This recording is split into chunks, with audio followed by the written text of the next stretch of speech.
Hey everyone, welcome to the stream. This is Accounting Nightmare. Welcome Tag, welcome Azraya. Okay, I'm back. I'm back from a whole weekend of WoW with my boyfriend. I took the weekend off streaming to play classic WoW with Steve.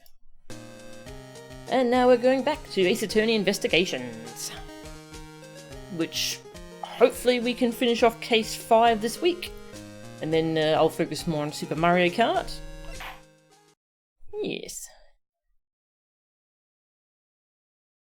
Yeah, that was my last stream, so you didn't actually miss anything. The old man turned out to be a muscle wizard, yeah. Yup, that's what happened. So we're now trying to catch out Ambassador Alba somehow, because he turns out he's evil as heck. He's an evil jerk. We're up to end part 2. Very good. We'll see how far we can get today.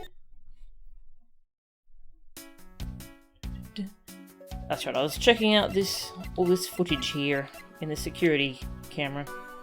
Alright, so let's it's been a few days. I need to go over what's happened. Alright. So we're proving that Sheena was evil. She was a spy by the name of Callisto Yu. She's been arrested. She's done with. But I don't think she killed anyone. I think it was the ambassador who killed someone. So she was working for the ambassador as far as we can tell. This guy. He's actually the ringleader of the smuggling ring. He's got all kinds of protections though because he's an ambassador. The jerk. So we're trying to find some way we can catch him out. Because he's a jerk. And we want to throw him in jail, because he is evil. Now, I haven't streamed for 3 days, so you haven't really missed anything. Yeah, I took Friday off to rest my voice, because my voice was really sore, and then over the weekend I didn't stream, because Steve was home and I was playing WoW with him.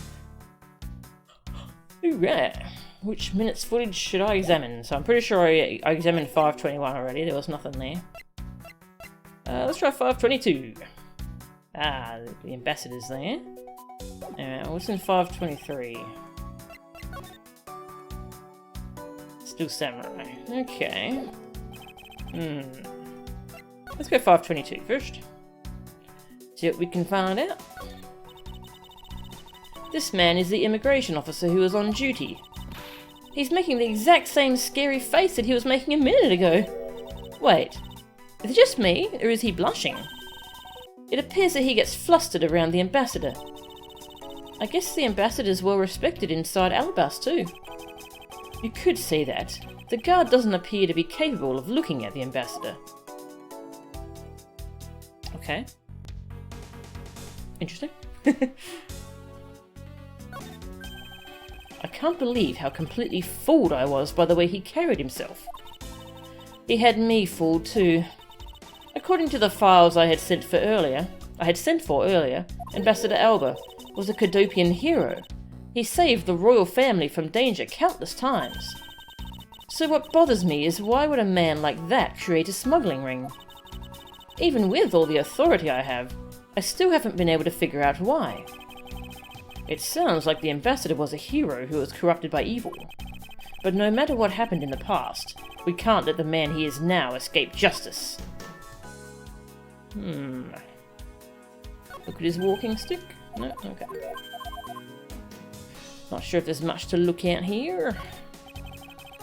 It's the door leading into the Theatrum Neutralis. The more the guy tried to keep me out, the more I wanted to get in. It's human nature. But I guess I can't complain too much. I did get let inside in the end.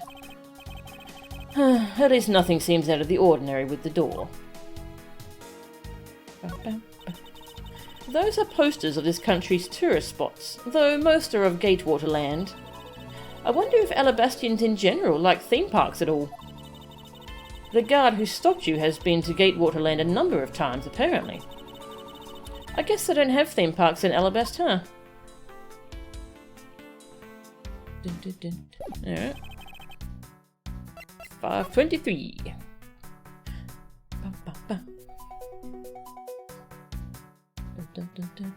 Ah, okay, yeah, I don't think I've seen Lethal Weapon 2.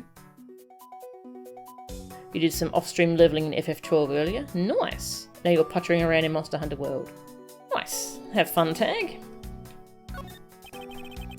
There certainly is a variety of posters on this wall.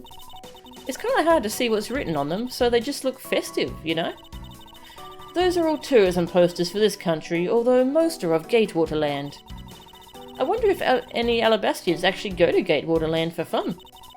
It's just really hard to imagine them hanging out there. True, they do seem to be a nation of extremely serious people. I mean, I've only met one of them, so... It appears that he is inspecting the person coming into the country. Are you kidding? It's more like he's not checking the Steel Samurai. And then they gave me such a hard time. There are certain risks involved when you give some people preferential treatment.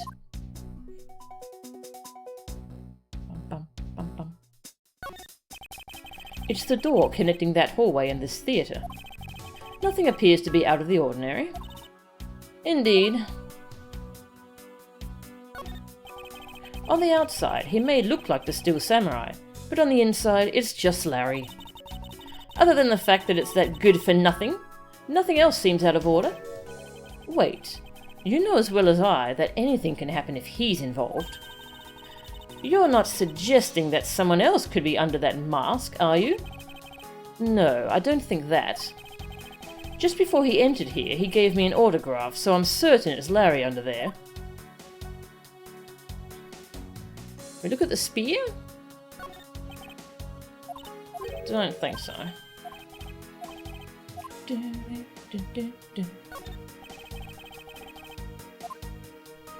We never did find where the Iron Infant went, did we? Doesn't something about this lump's shape strike you as odd? Huh? Isn't it supposed to be this shape? No, there is clearly something odd about the bulge.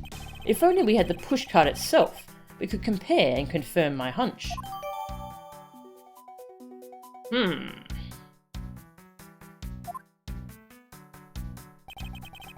Next, let us check the footage from Babao's security camera. I hope it shows us something good.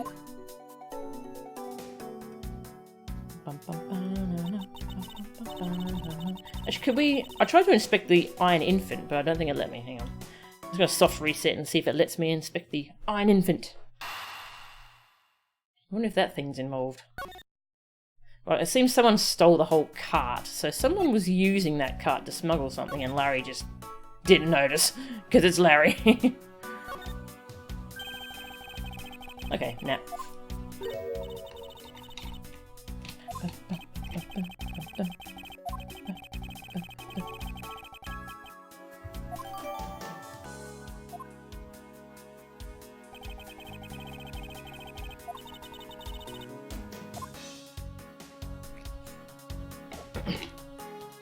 Okay.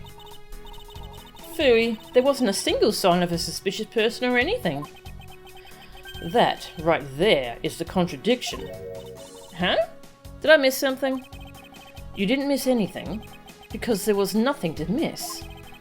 However, what is missing is the image of Mr. Cochin entering his own country. But wasn't his body found in Babao? It would appear that the true face of our final puzzle has finally revealed itself.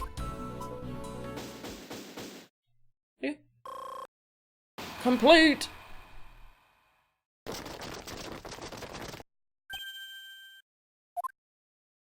Oh, hi. Ambassador Alba!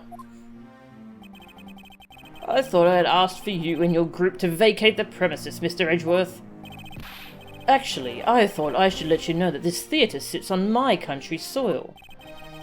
You have had your fun, and I've enjoyed our little game. I dare say that you've even achieved a new high score. He's such a...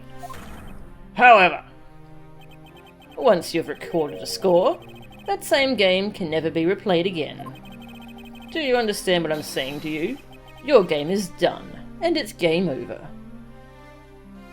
A game you can only play once is a pretty lame game, mate. Your game sucks. No! Where do you think you're going at this time of night? After admitting to my crime, I was overcome with regret. So I am heading to the airport now to return home. I'm afraid I can't let you do that. Can't let you do that, Star Fox. There are still too many issues we need to discuss with you. You can't stop me, Mr. Edgeworth, and you know it. Is it Lang? No? Ooh. How is he involved in all this? We haven't found anything he's done wrong, but there's got to be important in some way. Please, may I have a little bit of your time, Ambassador Alba? Ambassador Polino. Even just a teeny tiny bit is fine with me. The already strained relationship between our countries is in a precarious situation, you know. Very well. If you insist. I will play just one more round with them, and see what they want. Not that they'll get any farther. Ambassador Polino. Mr. Edgeworth, all I wish for is a normalization of relationships between our two countries. But there is one person standing in the way of that dream. I believe in you. You'll do what's right. Thank you for your vote of confidence. Now then, what was it you wanted to ask me about? I do have a flight to catch after all. So I'm afraid I'm going to have to limit you to just one question. Ooh, I'm gonna save my video game.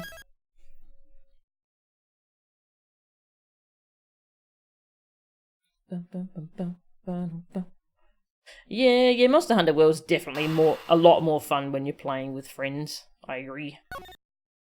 I mean, it is fun on its own, but once you get used to playing it with other people, it's definitely loses some of that magic when you're on your own. That's more than enough, because I only have one question anyway. I want to hear your alibi about how you couldn't have killed Mr. Manicochin. Ha! I see. You seem to have a good hand this time around. This should be fun. That's right, so he's admitted to killing Master 2, but it was on his country's soil, so he's like, you can't touch me. I'm going to go back to my own country to face our court system, and it seems like he's not afraid, so it seems like he's not going to really face much punishment for that. But we're trying to prove that he killed someone outside of his country, then we can catch him. So we think he killed Manicochin as well. You seem to have a good hand this time around. This should be fun. This really is the very last chance we have to bring him down. I won't allow even an atom-sized contradiction to slip by.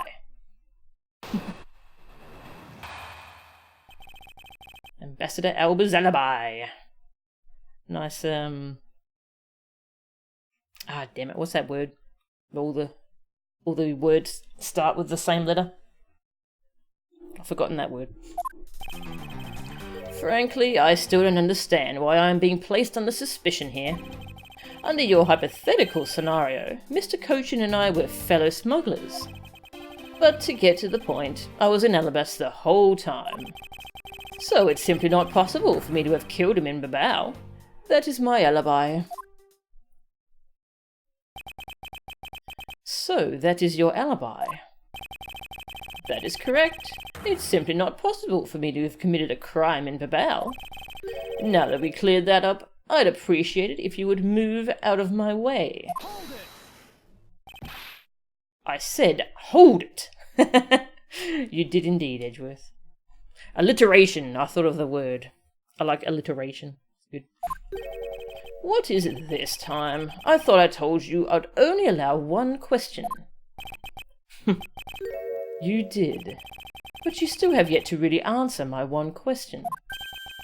What? Until you tell us the truth, I will refuse to budge an inch from where I'm standing. Very well. I'll play with you just a little longer. Miles Edgeworth, as my subordinate and representative of this country's prosecutors. You are forbidden to lose. Of course. That is something I've understood from the start. That guy's the one who ordered my father killed, isn't he? Yes, I believe so.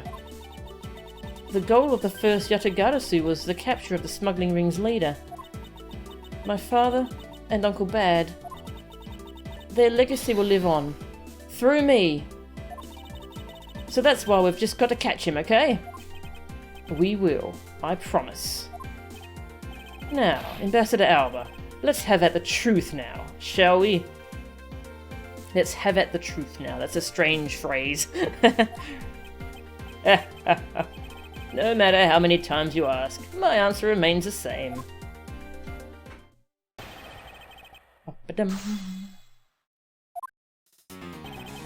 Frankly, I still don't understand why I'm being placed under suspicion here.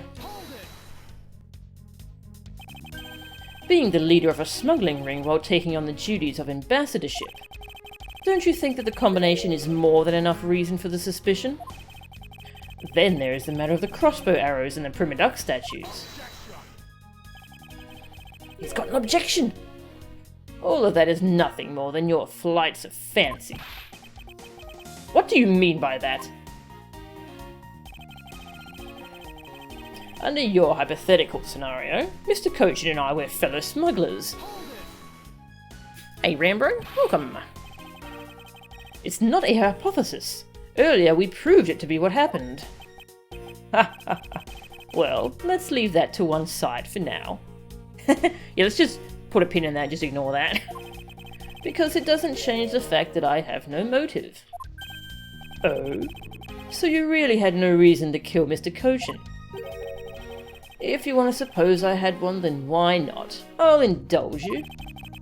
After all, this is nothing more than a silly game to me. Even if that's how you see things, I'd appreciate it if you'd take me seriously. I'm sorry. I suppose you are in a bit of a pickle. Very well. A game is no fun if the playing field isn't level. Therefore, I formally claim that I had no motive to kill. Now, let's see you disprove it. How can he stand there looking proud when he knows he killed another human being? Well, I'm not going to stand by and just watch him get away with his crimes. Alright, so that's the important statement. I'm going to skip that for now. But to get to the point, I was in Alabast the whole time. And what exactly did you do while you were in Alabast? I had a meeting with the Steel Samurai, and then I arranged a few files. Around that time, that thief who was sneaking in took me by surprise. Are you saying that it was Damas 2 that made the first move? Yes, and it was after I was attacked that I hit him on the head with the Primaduck statue. Unfortunately, he died from the blow, but it was an act of justified self-defense. Calling it that doesn't cover up what you really did. Ha ha ha. Cover up? No, my boy, I'm not covering up anything. I'm telling the truth.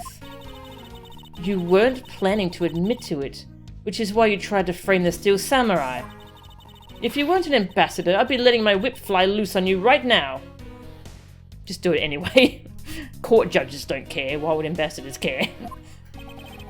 I'm terribly sorry that I didn't clean up the body better, but I am a busy man. I had a speech to give in the Rose Garden after that, you know. Yet despite that, you still had time to kill Mr. Cochin, didn't you? Objection. Man is evil, and I'm sure you are familiar with the facts, but Mr. Cochin was killed in Babao, while I was all the way in Alabast. So it's simply not possible for me to have killed him in Babao. That is my alibi. You insist that it's not possible for you to have killed Mr. Cochin in Babao. And you are correct. Oh? I thought you would put up a bit more of a fight, but if you must concede to me... The only thing I am conceding is that it's not possible for you to kill him in Babao. I am not conceding that your alibi is the truth. Oh, I see. However, no matter how you try, know that you can't crush my alibi. You would be wise not to underestimate a prosecutor of this country. We'll see about that.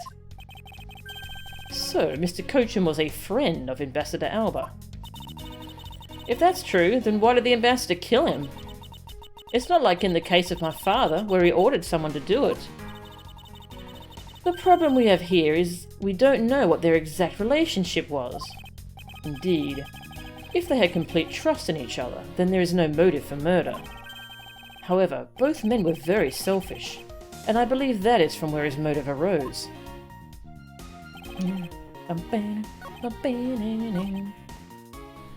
Save my video game.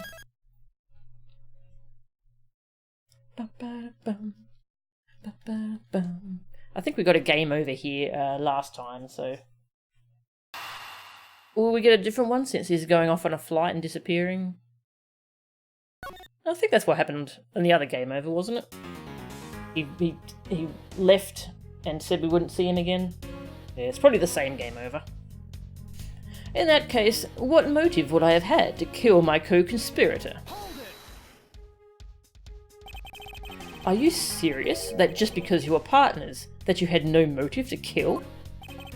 I'm only following your hypothetical scenario to its logical conclusion. Ha! Looks like he's not going to admit it himself that he was in leagues with Mr. Cochin. I suppose not. But I do know his relation to the smuggling ring, and to Mr. Cochin. You mean he's the ringleader, and that Mr. Cochin was his subordinate, right? Correct, but I know more than just that. Miss Von Karma, I'm sure you remember the safe in Mr. Cochin's office, correct? Yes. The safe had 2 compartments to it, didn't it? Yes. And why do you think those stolen goods were being stored in Mr. Cochin's office? Could it be because he was trying to cheat Ambassador Alba behind his back? So, Mr. Cochin didn't turn the goods over, but decided instead to keep them for himself. I suppose that's possible. It seems to me that both men were only concerned with their own wealth and well-being. Then that means that maybe they didn't have a trusting relationship after all. What Ambassador Alba had to gain? I believe that is his motive for killing Mr. Cochin. What are you people whispering about amongst yourselves over there? I'm sorry to have kept you waiting. Now then, let's continue with your testimony. Alright, so I've got an idea here. Let's say first. Let's just get some wrong answers, because I don't know if we've been able to grill this guy yet. So see what happens if I present the wrong thing.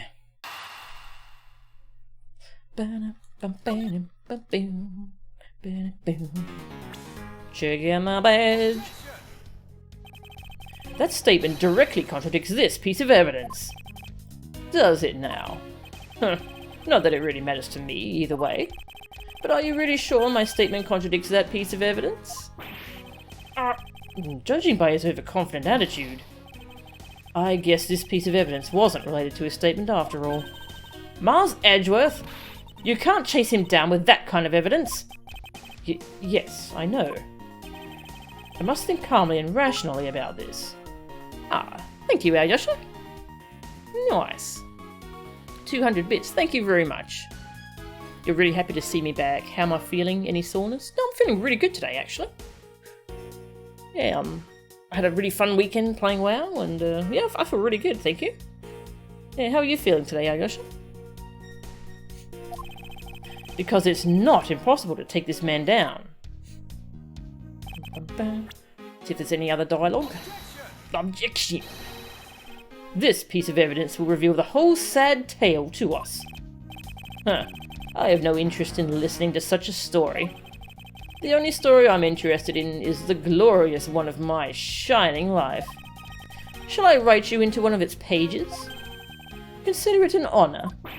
That's quite all right. He didn't even bat an eye. I suppose this wasn't related after all. fish for another one. Go fishing. That statement just now stands in clear contradiction to this evidence. No, it doesn't. But that's impossible. The prosecutors of this country, are you all prone to pointing out non-existent contradictions? How frightening it is to think that it might be true. I can't let him drag me down with his insults. One more.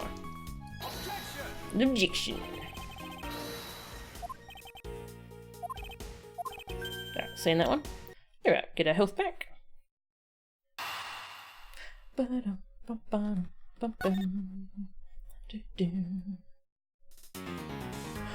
Alright.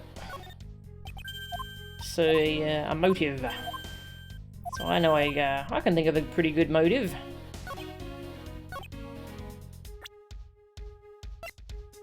And that's this thing we haven't had a use for yet. Yeah, so Manny Kochan asked Damas 2 to steal the Primoduck statue. It's pretty much a direct betrayal of his boss. If you want to know, I believe you did have a motive to kill. It was because Mr. Kochan had betrayed you. But you had your own reason too. Namely, you wanted to pin this smuggling all on him. Evil begets evil, and because you were trying to test each other, it turned into this mess. Objection. I don't believe this. You have a bad penchant for telling tall tales, Mr. Prosecutor. And if you're not, then I suppose you have some proof to support your argument? I never use guesswork in moving my cases forward. It has been proven that this note was written by Mr. Kochan's hand. Shall we take a look at it? The content of the note is a request calling for the theft of Alabas Primoduck statue. By killing him and pushing all of the guilt for the smuggling onto him, you walk away spotless. You're feeling pretty well? You're doing pretty well? Oh, that's good. Gemma just started playing Super Mario RPG. Ooh! Gemma is loving the game a lot. Really fun stream. Oh, nice. I'd watch it, but I want to start playing that myself soon too, actually. I have so many games I want to play, don't I? But yeah, I'm looking forward to playing that game too. That's going to be fun. I'm glad you're doing pretty well today, Aoyosha. I believe you understand what I'm driving at. You had more than a few reasons to kill him. Are you finished with your hypothesizing? Excuse me? Let's suppose I did have a motive.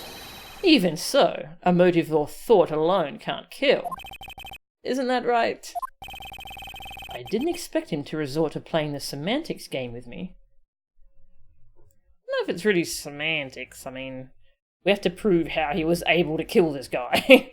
That's kind of an important thing. It appears that this is where the real battle will begin.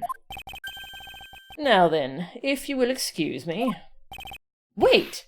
What? I told you at the very beginning, didn't I? You only get one question. Arrgh! Ambassador Alba, if you could please give us just a little bit more of your time? It doesn't matter what kind of man Manny was. He was my subordinate. Which is why I would like for us to figure out the real cause of his death.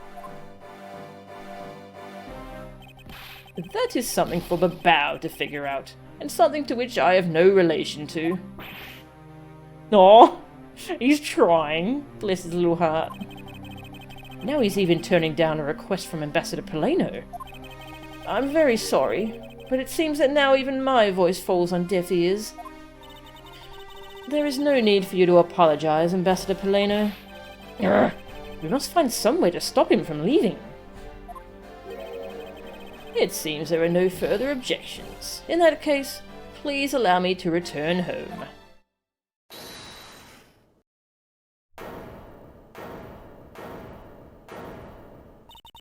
Hold it right there, Ambassador Alba.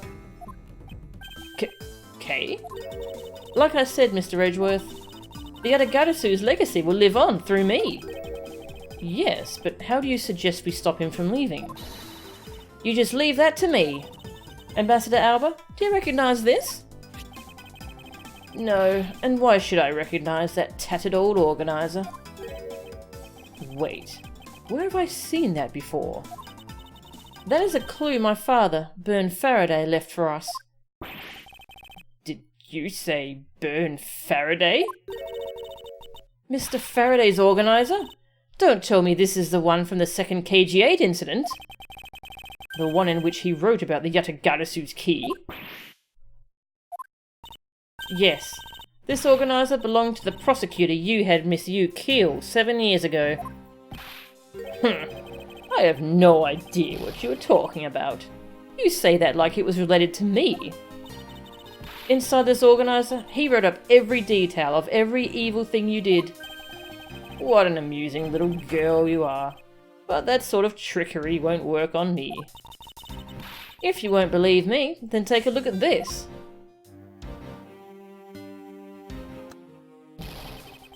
And what is that toy there?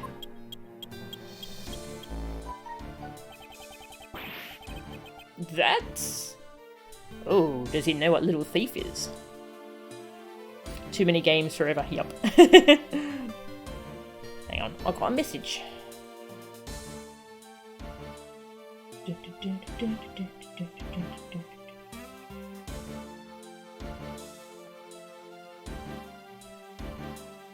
Just answering Steve.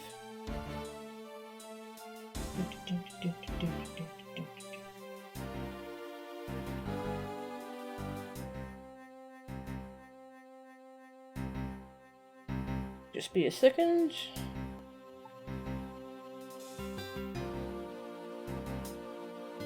Okay. This thievery device was used by the Yatagarasu, or rather, by my father. 7 years ago, he used this when he stuck into this embassy. What? These two pieces of evidence that hold information the Yatagarasu dug up on you? If you go home now, I won't hesitate to send it all to Alabast, right behind you. Little girl, get to the point. I want you to go up against Mr. Edgeworth one more time. If you win, then I'll hand over these two pieces of evidence.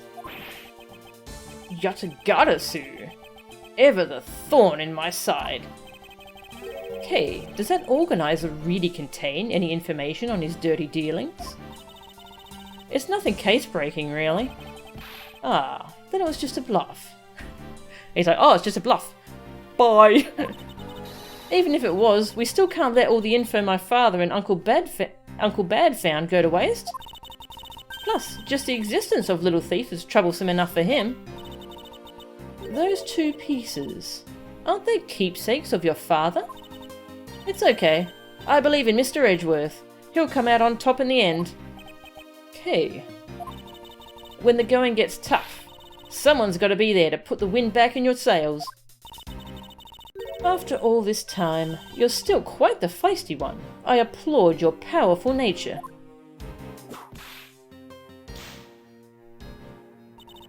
I refuse to lose this too. Ambassador Alba, you won't be returning home until you give us further testimony.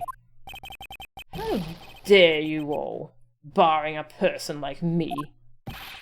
Ambassador Alba, your testimony, if you please. Grr. All right, but this is the absolute last. Is it though? Is it? Then, even if you use all the power of Ambassador Paleno's office, you won't stop me. I can't let this opportunity Kay has created for me go to waste. Alba's Alibi, Part 2. The last time I met with Mr. Cochin was here at the Theatrum Neutralis. After that, I was in Alabast the rest of the time, as I stated earlier. In any case, I did not see Mr. Cochin again after that. So you see, there is no time span in which I could have killed him. Wouldn't you agree?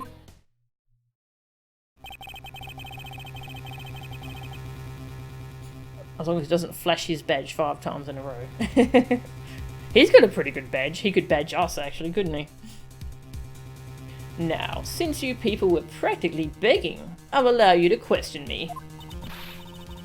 What an arrogant old man. Yes, but no matter. We can't allow this chance to escape us. I will warn you, though. You have reached the end of my patience. Waste my time with any inane questions, and you will be punished. So, any needless pressing or presenting will cost more to our case? In that case, the only thing you can do is present the correct evidence. Understood? Of course. I don't intend to let him intimidate me. I know Mr. Cochin was killed before he returned to Babao. In which case, there is only one statement to which I need to present the evidence.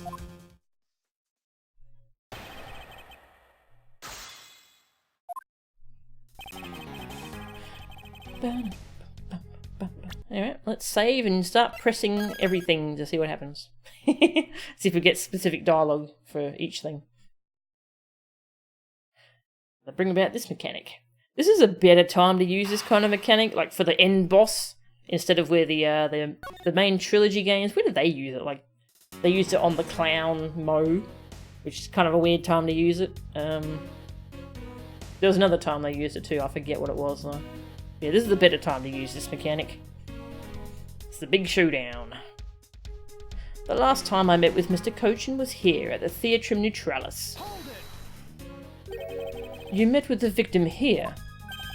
I was watching the Steel Samurai, as was Mr. Cochin, who was sitting nearby.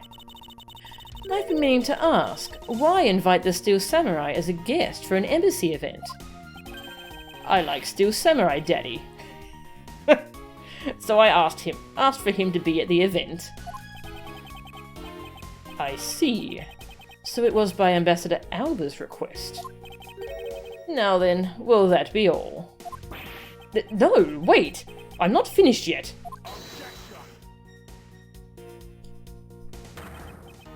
You're not very good at listening, are you? I told you, I don't have the time to listen to a bunch of useless questions. Ark! The time remaining for me to find the truth has just been blown away. Now we got special dialogue for that, though. After all, I was in Alabast the rest of the time, as I stated earlier. The fake Phoenix used it. Oh, did he? Okay. That's right. The little paper badge. Do you have anyone who can testify that you never left Alabast after that? Of course I do. I was in front of a large crowd to give my speech, wasn't I? I guess he's not lying about being in Alabast the whole time. Yes, as long as he is willing to admit to Damas 2's murder, then I suppose so. But he keeps saying that it was justified self-defense. Oh, I get it. Okay, so what if I were to pretend being all hollow and sunken? And then I run into a klutzy person. Could I call that self-defense? That's not self-defense. That's just being careless. Well, you never know until you try. I suggest that you don't, especially since you've given me a statement of intent. Now then, will that be all?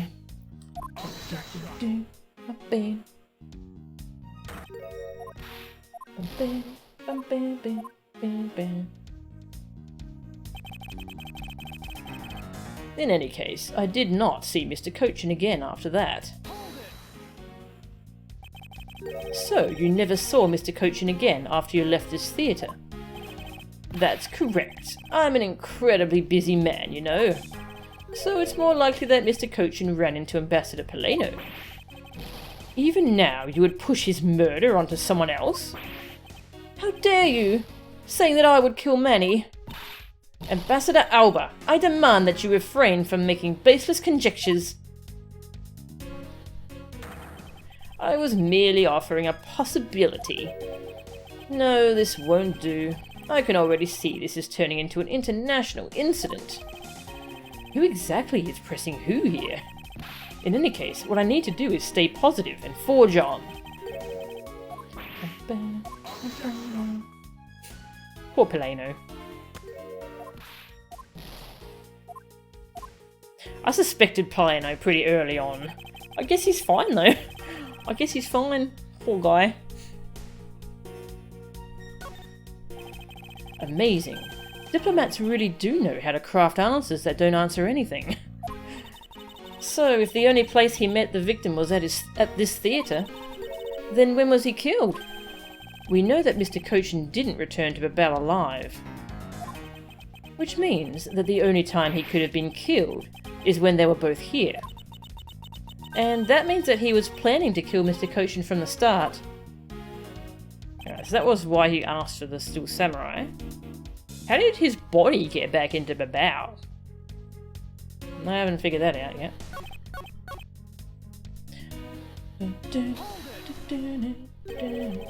Your alibi is that there was no time span in which you could have killed Mr. Cochin? Yes, because I was in the theatre watching the stage show. Hey, Mr. Edgeworth? Do you remember seeing him sitting in the audience? I'm sorry, but I don't remember anything outside of what was going on stage. You shouldn't have been so focused on the show and paid attention to your surroundings. Mr. Edgeworth, it is a fact that Ambassador Alba came to the theatre, but I guess you didn't know that because you didn't see him at the Steel Samurai show. Well, I do recall that he and you had a photo shoot with the Steel Samurai. It looks like you are finally beginning to understand. Edgeworth didn't notice anyone else. Too busy watching the Steel Samurai. Let's see what game over we get here. Now then, I believe I must end the game here. You have had enough fun, haven't you? Mr. Edgeworth, if you don't do something, he's going to get away. I've already confessed. What else do you want from me? No. No, I have yet to obtain the truth behind tonight's events. Do you think I really care about this truth you seek? Now, since I have admitted to my crime, I will need to pay the airport a visit. So, if you would be so kind as to move out of my way. Is there no way to stop this man? I don't believe we'll be meeting again. However, I will pray for your success. We're not through here yet. Evil laugh. Bye. Is it really game over? Getting a little bit too meta there, Edgeworth. A little bit too meta. I think there was a different game over. Thus the truth was lost for all eternity.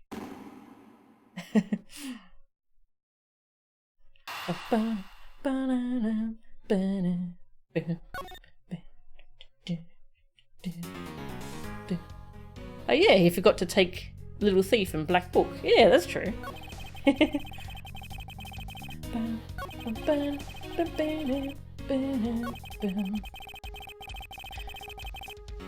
Alright, so we're going for he killed him at the Neutralis. But how can we prove that? Let's have a think. Alright, let's just go through our evidence here.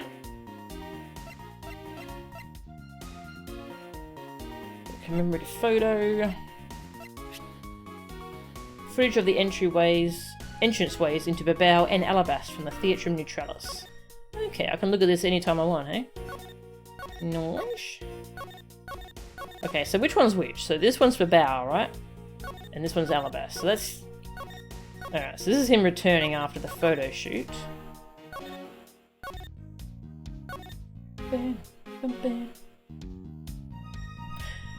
So was he smuggling Cochin's body into Alabast? How did he get it to Babao? That's what I need to figure out. How did he get Cochin's body into Babao? I'm assuming he used that cart. But this is heading into Alabast, not Babao.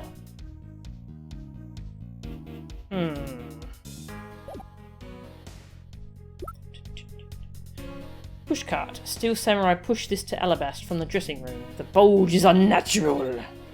Unnatural bulge. When was this photo taken? The murder weapon can be seen in Mr. Alba's bouquet.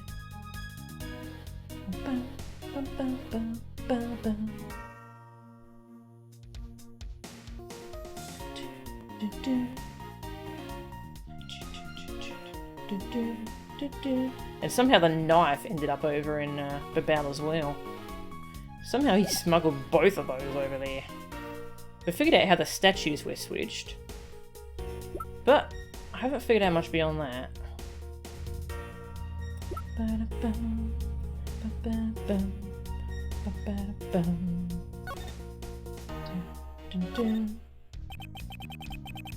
It's a counterfeit plate used to make counterfeit Zengfar bills. It's incredibly detailed, and even includes a phoenix taking off into the sky. With plates as finely crafted as these, it's no wonder the fakes are so hard to spot. A phoenix taking off into the sky. I thought that might remind him of a certain someone, but I guess not. Videotape at KG8. Yeah, that doesn't really have much to do with this at the moment.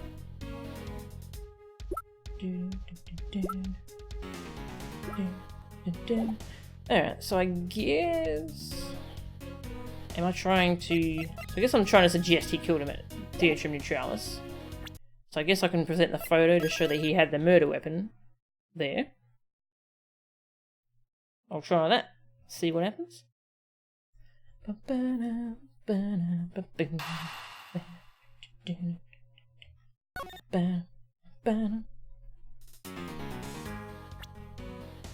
Show you... I didn't need to save then, did I? Always save. Yeah. I'd like you to take a look at this picture. It's a rather nice picture, isn't it? It was to commemorate the restoration of relations between our nations. Oh, it's commemorative, all right. One that captures the proof I need to show that it was you who committed the murder. Come again? This is the knife that killed Mr. Cochin. I see you recognize it, as well you should, for it was you who brought it into this theatre. You hid it in among the flowers you were to give to the Steel Samurai, meaning that you killed Manny Cochin here at the theatre. Okay, so hang on. He gave the flowers to the samurai. What did Larry do with them afterwards? Maybe he gave them to the other ambassador? Not sure.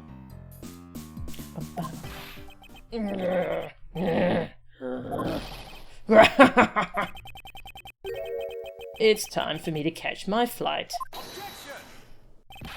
We're not through yet. It's game over for you, Mr. Edgeworth. But I thank you for the entertainment. No matter how passionately you orate, the end result will still be the same. I won't be returning to this country ever again. That's right. This man is an ambassador, and he has extraterritorial rights.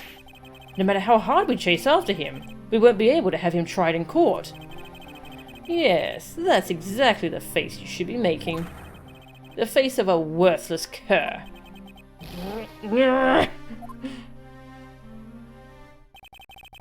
Now then, ladies and gentlemen, I must bid you farewell. The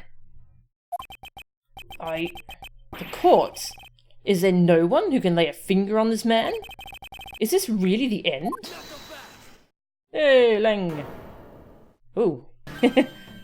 Agent Lang. Sorry to keep you waiting, Mr. Prosecutor. That's a lot of people. Get out of my way. My plane is scheduled to take off soon. Sorry, but you're not going anywhere, Mr. Alba. I'm through playing games with you people. You can't touch me. If you do, it would spark an international incident, Agent Lang. sorry, but no, it wouldn't. What? Hey, Mr. Prosecutor. Good job holding the fort down here until I got back. So, Mr. Alba, your diplomatic immunity has just been revoked.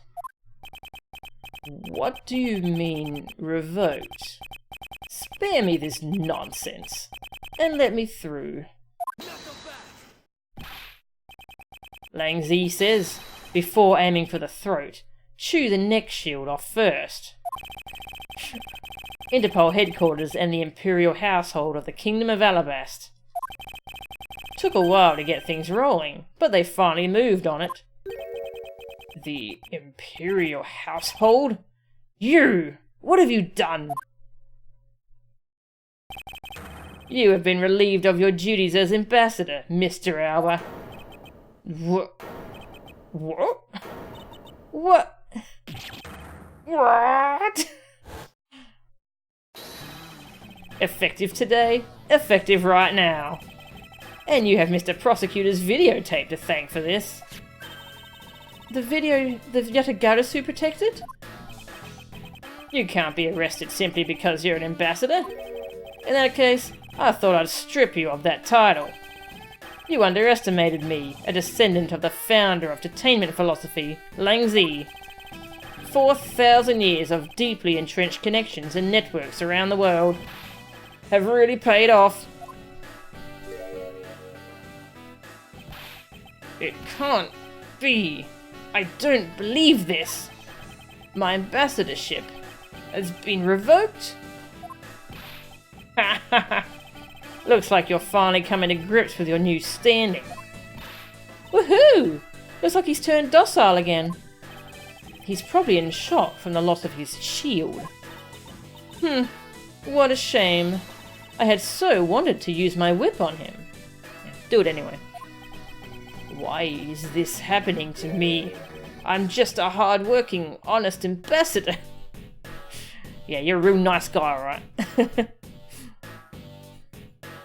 Oh, really? That's the very line from Lethal Weapon 2. Oh, I have to go watch Lethal Weapon 2 after this. Do you really think you can still pull that on us now? We've already ripped away the mask and seen you for who you really are, Mr. Alba.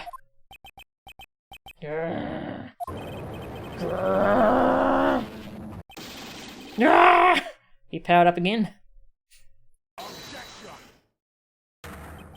No, I won't be stopped now. I guess they wanted to use that animation twice. He still intends to fight us? Oh, so now we have to prove he did it, and how he did it. So what if I'm no longer an ambassador? You still don't have any evidence on me. The fact remains that you cannot arrest me. Ha! I'd expected no less from you, the boss of the smuggling ring. Well, the rest is up to you, Mr. Prosecutor. Understood. You say that I killed Mr. Cochin in the theatre. With the knife. But even if it's true that there was a knife in my bouquet, I left that bouquet in the theatre. So anyone could have taken it out from there and used it, right? Besides, the claim that he was killed here itself is odd. After all, wasn't his body discovered in Babel?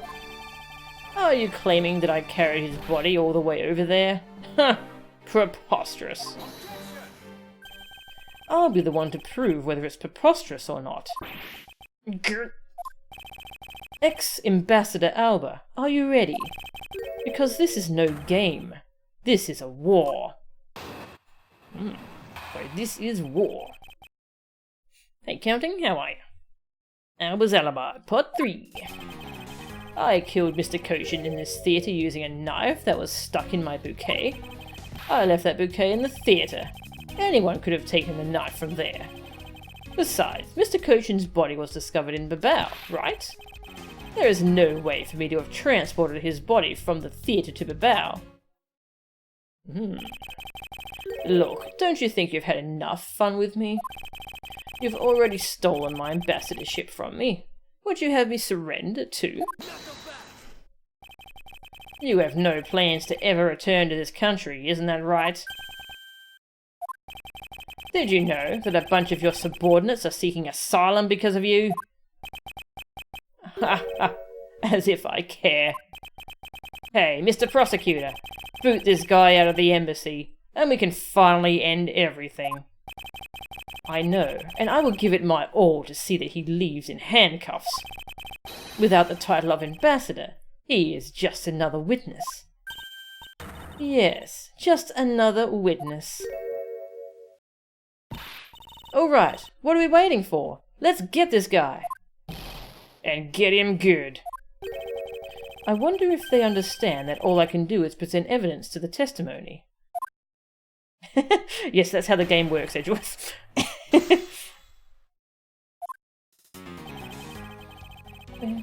Or is he hinting I'm not allowed to press him? Let's find out. Save my video game.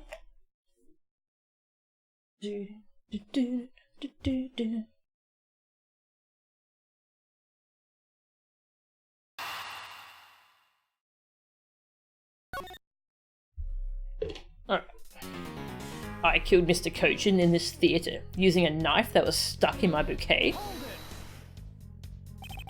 That's right, as I explained earlier. The commemorative photo shows that you had the knife on your personage. You have no proof that the bouquet was prepared by me, isn't that right? Excuse me? The fact that there was a knife in the bouquet was something I wasn't aware of. Yeah, okay, mate.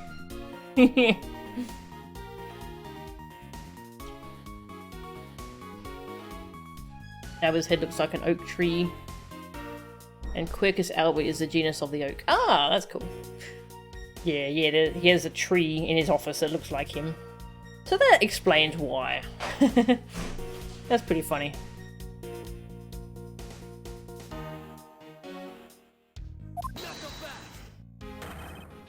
What a pathetic excuse. The weapon that was used is one of your national treasures.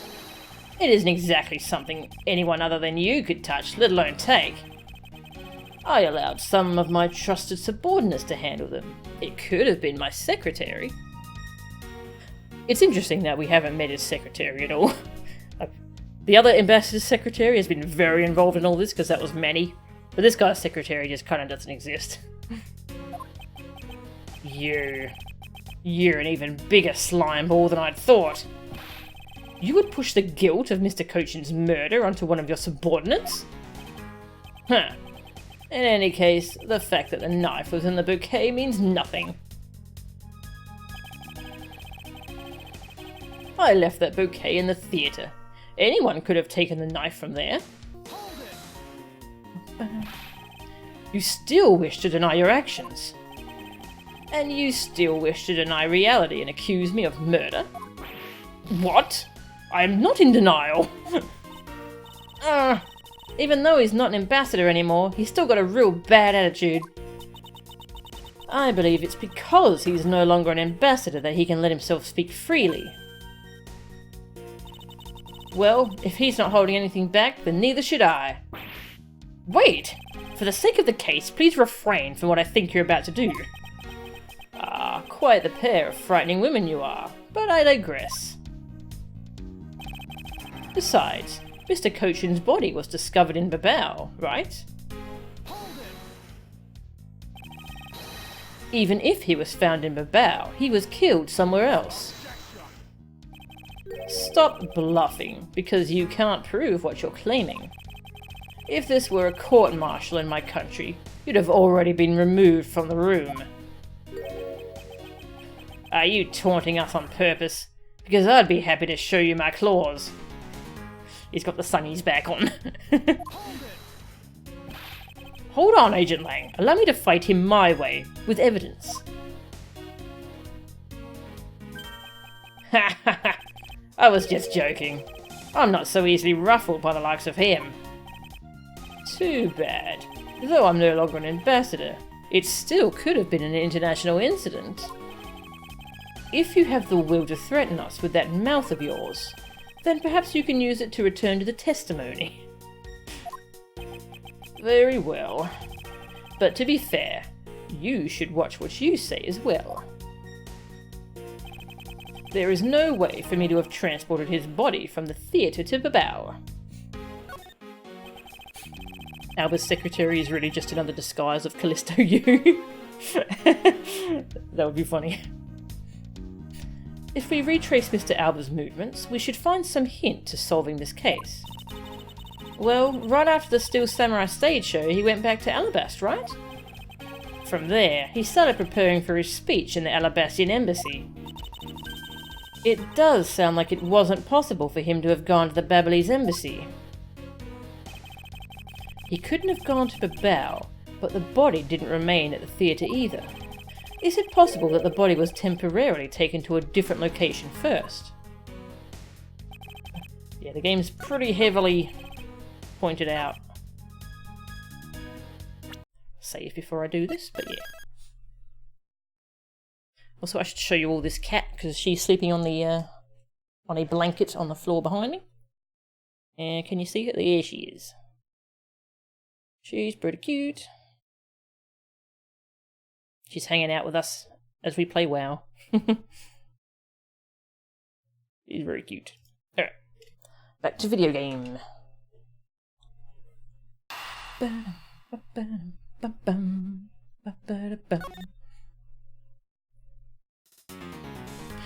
Here, show you the suspicious bulge.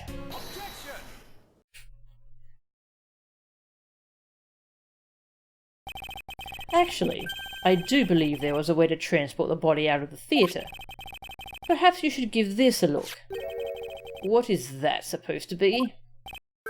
It's footage from a security camera that captured the state of the immigration area. Should I congratulate you on getting your hands on it? Just letting you know that we're not the only ones watching your every movement. Thank you for the warning. Now, if you could take a good look at this section here. This lump here inside the pushcart. Do you know what's causing it? Should I? Because I don't. In that case, allow me to enlighten you. This is the cause of the unnatural lump under the cloth in the pushcart. My badge. Take that! This piece of evidence reveals to us what it was that was inside that pushcart. And how exactly does it do that? Because I don't think it's meaningful to your argument at all. I guess I was wrong. I'm getting ahead of myself. I can't allow him to rattle me. I must think calmly about this. It should be almost painfully obvious as to what was inside that pushcart. I'm going to show the body. The body wasn't badly burnt by the fire, so yeah, his body was probably put there after the fire. Take that! What is the meaning of showing me that? It's to say that the unnatural bulge in the pushcart is Mr. Kochin's body. You had the Steel Samurai wheel his body away from the real crime scene. Yeah, what a guess. Hey Cookies Forever, welcome! This makes even more sense that Larry had to be the guy in the Steel Samurai costume. Because who else would not notice that? But I wonder if you have any evidence to support it. I admit that for now it is but a hypothesis. However, if you can't prove it, then I'm afraid I must be on my way. I don't have any more time to play with you people. Gumshoe! Sorry I took so long, Mr. Edgeworth, sir! Wow, he found the pushcart. Where'd you find that? Gummy? Detective Gumshoe? Is that the Steel Samurai's pushcart? Yes, sir. I found it in the open-air stage area. So that's where you went. The detective spirit that Pops left me with. I thought I'd follow my gut and go with it, sir. Sorry, Mr. Edgeworth. Is this worth anything to the case? Yes. It just might play a major role in solving this case, Detective. but something isn't right. I thought that the entire samurai family was in Alabast. Gumshoe finally got a moment. Finally. Can he get a raise now, please?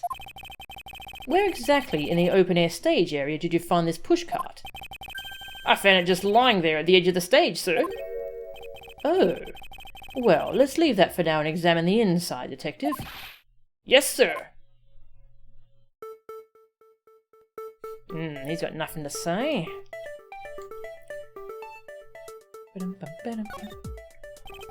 Steel Samurai Daddy... Can we stop calling him that, please? Steel Samurai Daddy used this pushcart to wheel the Iron Infant around. The Iron Infant is the Steel Samurai's and the Pink Princess's kid, right? Yes, he made an appearance at the end of the stage show. It was a rather fitting end to the whole thing. But the Steel Samurai was unwittingly forced to move the body. It's just unforgivable. Oh. I love that he's offended by that. Edgeworth is hilarious. Oh my gosh! Maybe I should investigate that? No, let's check out something else. Can't check out the handle? Yeah. Fine, I'll check out the blood.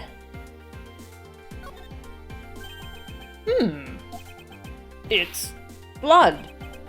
This must be Mr. Cochin's blood, which only goes to prove that Mr. Cochin's body was indeed transported by this pushcart.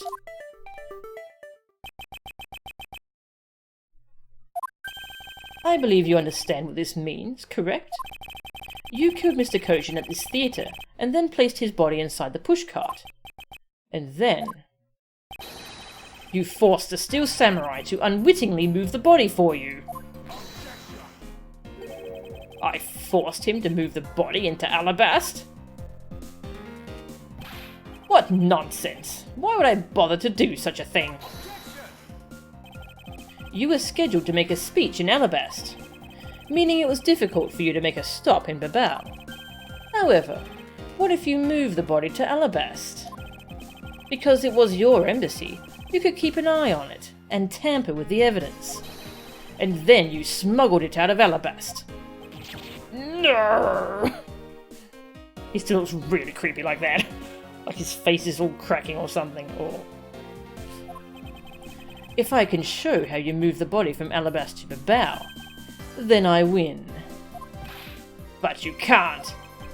The security between the two countries is incredibly tight. I'll be the one to judge whether I can or cannot prove it. And so I ask you to provide us with testimony regarding your movements after your return to Alabast. Mars Edgeworth, have you figured it out? Do you know how the body was moved? To be honest, I have nothing to support my hypothesis at this time. However, I don't believe I've made a mistake in my logic up to this point. Which means... there is no question that can't be answered, right? The Primadox statue was smuggled successfully through a brief flight through the air. So why shouldn't there be an answer as to how the body was moved? Which means that there must be a logic flaw somewhere I can exploit.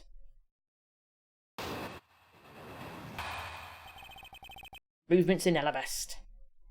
I think Edgeworth would love logic puzzles, like Picross and stuff. I think he'd love those kind of games. After I returned to Alabast, I had my picture taken with the Steel Samurai, shaking hands. Then, just as I was about to start my speech, the Yatagarasu appeared. I feared for the national treasures, so I raced back to my office. Oh, that's a short one. Is that all? Yes, that's all. Objection! It looks like you left out a few things. Such as the murder of Damask II. Furthermore, you left out the part about meeting with me in your office. Yeah, I kind of forgot about that. When did that happen? That was before the murder. Yeah.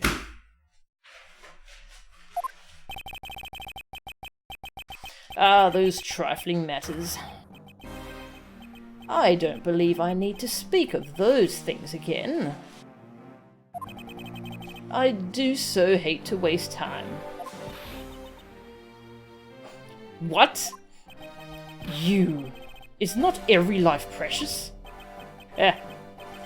Do you really need me to answer that for you?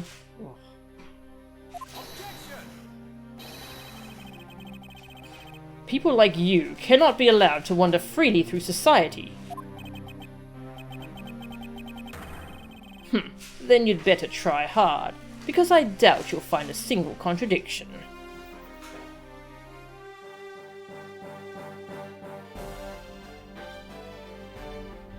Hang on, my Twitch chat window broke, I think. There we go.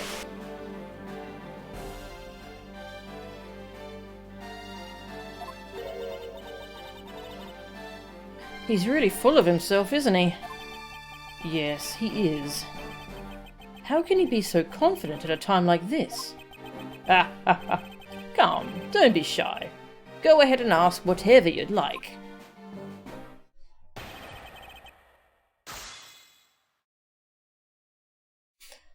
Movements in Alabast. After I returned to Alabast, I had my picture taken with the Steel Samurai, shaking hands. I'll just save here in case. I don't think we get penalised for pressing anymore, but yeah, save just in case. Because I had some background noise just then. I was using my foot pedal to kind of mute the microphone on and off, so let me know if it sounded weird or anything.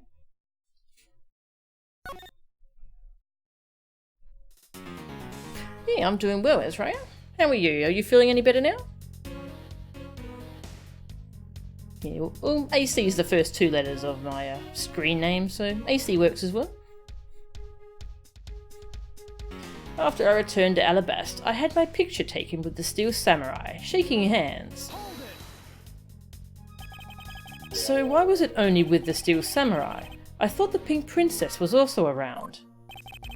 The Pink Princess was suffering from a bad hip at the time, and the doctors recommended that she rest. Wow! So you do have a soft side after all. The pain of a bad hip. I suppose none of you can really understand how it feels. He has a bad hip too. He only cares about things that affect him. Oh, so you tend to strain your back as well, huh? But isn't that just because you're normally all hunched over?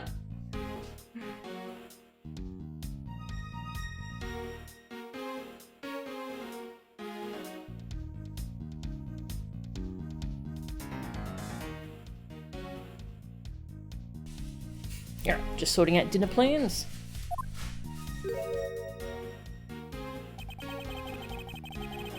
He did need to keep up the act no matter what, I suppose.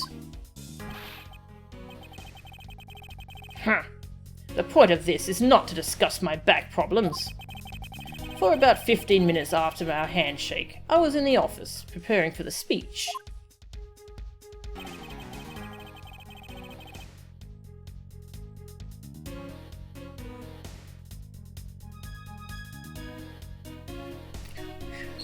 That would be funny, Ezra. I like that. It's a good pun. Then, just as I was about to start my speech, the Yatagarasu appeared. That Yatagarasu was just a trick that you had set up. A most amusing joke. And how do you propose that I set it up? If you really want to know, I can explain it in detail for you. You arranged the spotlights in the rose garden so that when you were to take the stage, the audience would see the Yatagarasu's shadow.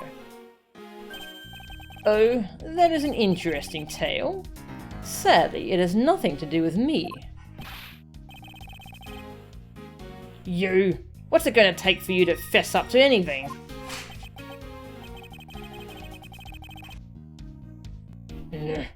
Very well then, let's move on to a different question. After the Yatagarasu appeared, what was the state of the rose garden? Everyone took refuge inside the embassy. I even helped with the effort. And then, once everyone was inside, well...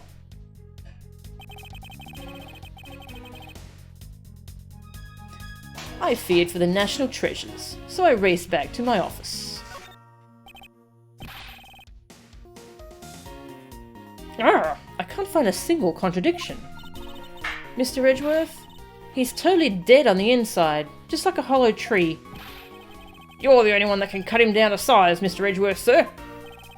At this point in time, we lack the information required to fight back properly. Hey, Mr. Prosecutor, you just say the word, and I'll get him talking for you.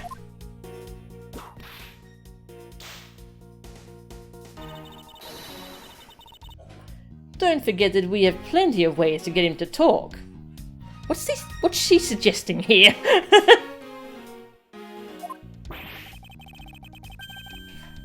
We've got some real scary people on our side, okay.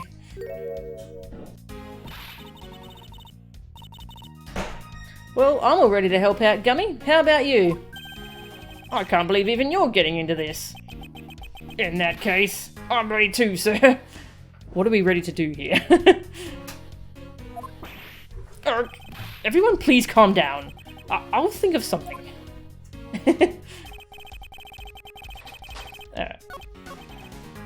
Press this one. And what happened after you returned to your office? I don't want to keep on repeating this, however.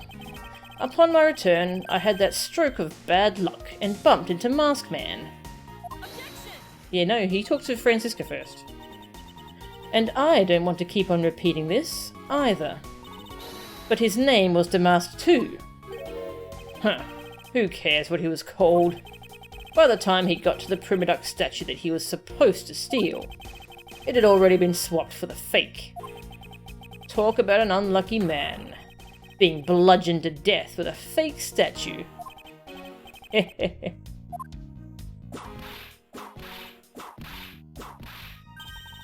Miss Von Karma is really letting her whip fly now. I think the scary part is her silence while she's doing it. She must be at the limit of her patience as well. But physical attacks are meaningless here. Only evidence will suffice. Gurk. I can't find a single flaw in his argument. At this rate, I won't be able to prove that he is actually guilty of anything. Are we finished here?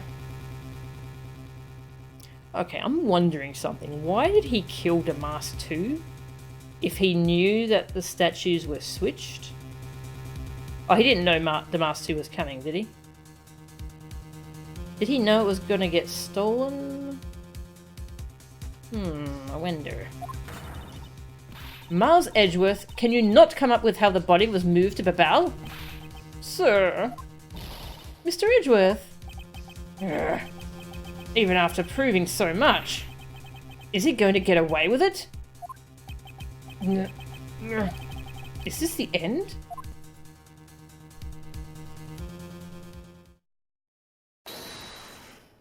Who's gonna bail us out this time? It appears that we made it just in time. Oh god. It would be a great honor if you would allow us to be your allies in battle. Evil Magistrate, it's time for you to pay. It's the Steel Samurai? No, you are mistaken, for I am Steel Samurai Daddy, married man of near old Tokyo. And this is Pink Princess Mummy. Edgy Poo! The two people that I wanted to see the least. Larry! What are you two doing here? Way to show your gratitude, Edgy. We just wanted to help. Eesh. I'm gonna get the bad guy with a single thrust of my samurai spear. Go away! How can you be so mean to us, Edgy Poo? All three of us came to lend a hand, and this is how you treat us? Well, isn't this grand? And I see they managed to find the Iron Infant. Does that really matter right now? I think it does. Hey! Is it just me, or is the Iron Infant completely soaked? Oh yeah. I found him in Babao, but he was in the middle of the pool. Wait a second. Larry, go back to what you just said. Huh? Oh, it appears that we made it not that far back. Something about finding the Iron Infant in Babao? And he found it in a pool. I don't recall there being one in Babao. Oh, that? Well, I was in Alabast the whole time. So I have no idea how the Iron Infant wound up in Babao. I thought I had lost him in the Rose Garden. But I guess maybe this cute kid can swim, huh? Wait, what? Larry, you lost the Iron Infant in the Rose Garden? Are you sure about that? Yeah, I'm sure. But I found him in... That's enough, Larry. The Iron Infant that Larry lost managed to move between the two countries. Furthermore, the Iron Infant was found soaked in the middle of a pool. This is what I've been looking for. It's another smuggling route between the countries. The key to the route the Iron Infant took to travel from Alabast to Babao is... my save game. So are the pools connected, maybe? Let's see.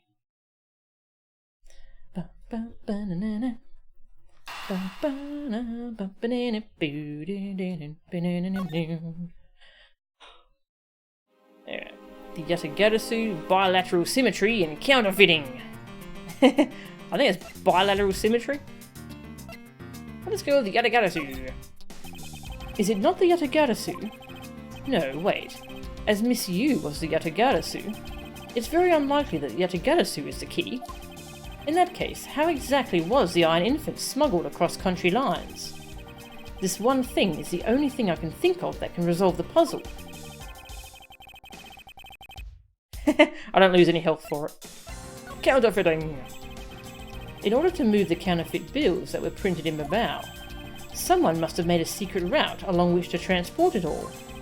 But wait, if there was such a route, Agent Lang and his men would have found it already during their investigation. In that case, there must be another secret smuggling route. And I must show the key to that other smuggling route. Ah, that's right. This embassy was built with bilateral symmetry in mind. Detective Gumshoe. Yes, sir? There is a location I wish for you to examine post-haste. It is where I believe the route used to smuggle Mr. Cochin's body lies. Does something like that really exist, sir? An embassy built on bilateral symmetry, meaning that this is where we need to examine.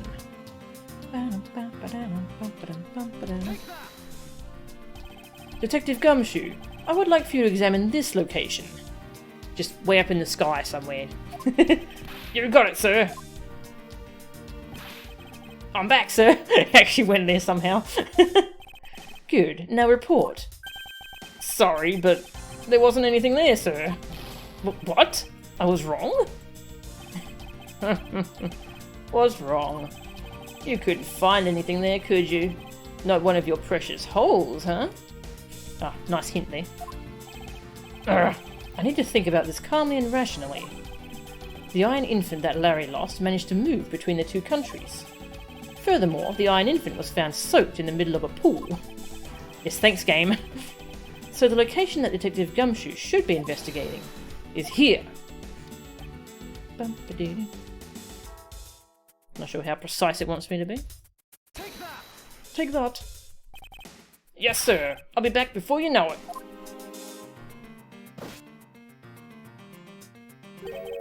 It's too late. It doesn't matter now what you do. It's all a waste of time. You will stay here with us and wait.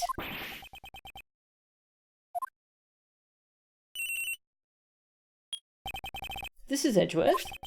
Mr. Edgeworth, it's here, sir. There is a reservoir here, just like in the Rose Garden. Just as I suspected. What is it? The two sides of this embassy are mirror images of each other, which means that there is also a pool at the corresponding location on the Babalese side. Mr. Cochin's body was moved into Babao through the pool in Alabast. Avoiding the topic with a vague answer like that is unbecoming of a prosecutor. If you don't mind, I'd like to see more physical proof, if you have any.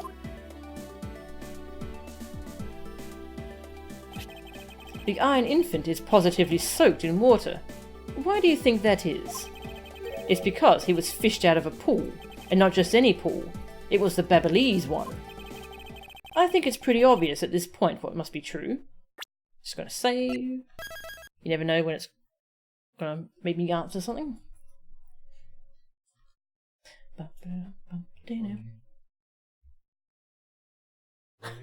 Nice.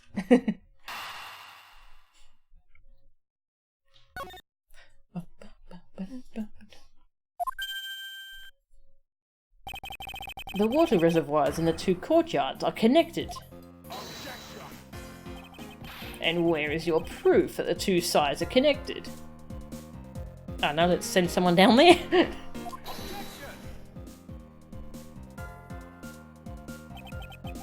The proof is right there before your eyes. The half-drowned Iron Infant.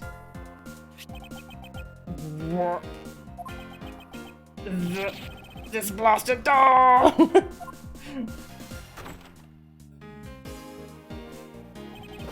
Mr. Edgeworth, I'm back. I love how the other ambassador's still just standing there like... Hey! Don't tell me you guys figured everything out without me. We did, thanks to this hero of justice's son. Even if he is just a doll, he managed to help foil the villain. Hey, Mr. Prosecutor. Look, I don't want to say this, but it's kinda unlikely that the body just happened to have passed on through to Babao. This guy's a doll, and he's small, so I can believe it made it, but... he has a point. Yes, that's right. I'm glad someone here understands. Mr. Edgeworth, are you going to next propose that a dead body can swim through a pipe? You see, Mr. Prosecutor, our chase after this man is far from over. Agent Lang. Why is he helping Mr. Alba out now? He's not. He realised a flaw in my argument, and is helping to move the logic along. In which case, I should return the favour and find an answer. And another thing, Mr. Cochin's body was found in his office in Babao. So what happened to his body after it was transported to the open-air stage?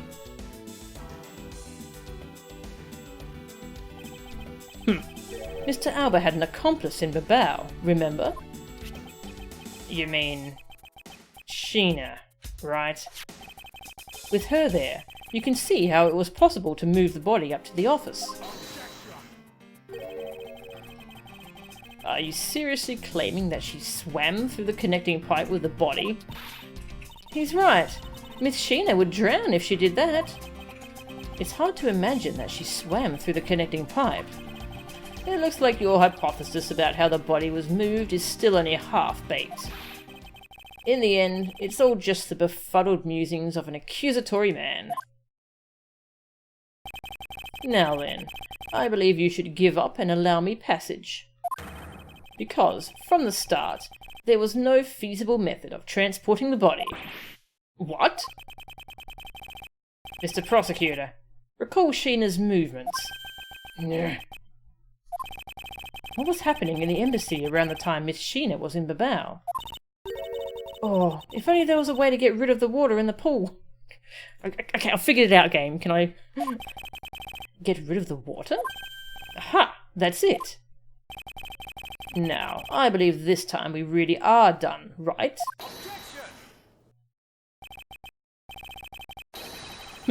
Unfortunately for you, it's far from over, Mr. Alba. You think he's dead and nobody noticed? Oh, the other ambassador? just kind of passed out on his feet. You are a most persistent man. Are you saying that you've thought of a way to move the body through the water? Move the body through the water? That is completely unrelated to how it was done. Excuse me? The reason I say that is because There wasn't any water there at the time. What do you mean, there wasn't any water? Just what it sounds like. Tonight's events made it possible to drain the water, allowing the body to be moved. My badge. What is the meaning of this?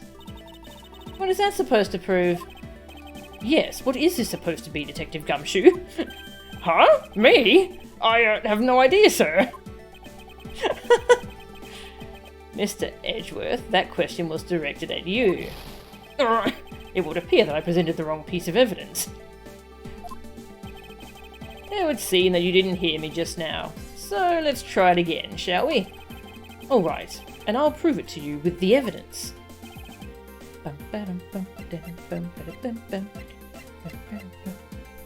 The fires.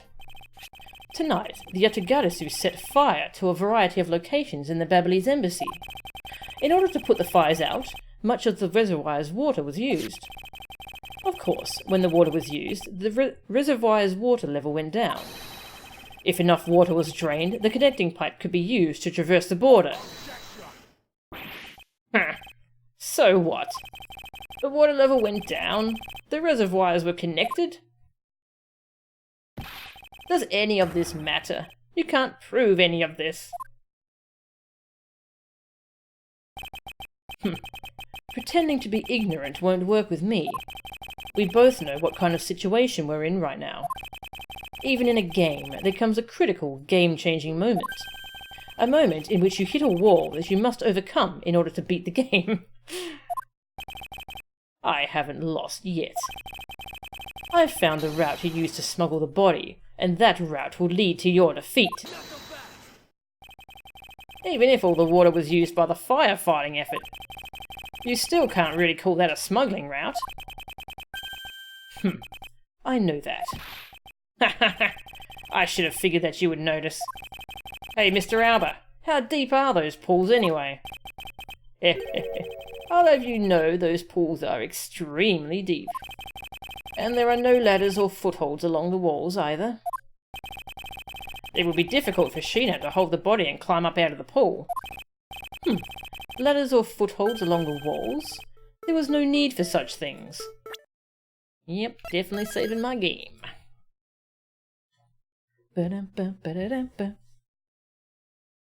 Feels good with all the pieces coming together and I'm finally understanding what the heck happened.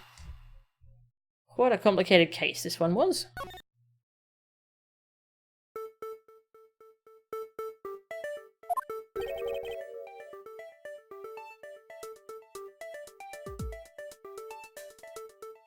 What do you mean? If one were to use a certain something, they could go up or down in the pool at will. Oh? It looks like you've got an answer already. Well, what are you waiting for, Mr. Prosecutor? Enlighten us already. The way in which Miss Sheena and the body were able to rise up to ground level. If there was a way to control the water level, that could be the way the body was moved. This was used so that the body and Sheena could move up and down in the pool. It was my badge. This, Mr. Alba, is what you used. I don't recall ever using that. I don't think that's really applicable, do you, Mr. Prosecutor? I don't understand how you think at all, Miles Edgeworth. It would appear that I was wrong. Poor Edgeworth. I beg your pardon. Please allow me to present you with another piece of evidence. Not sure how much is left to go. Actually, I might reload for health.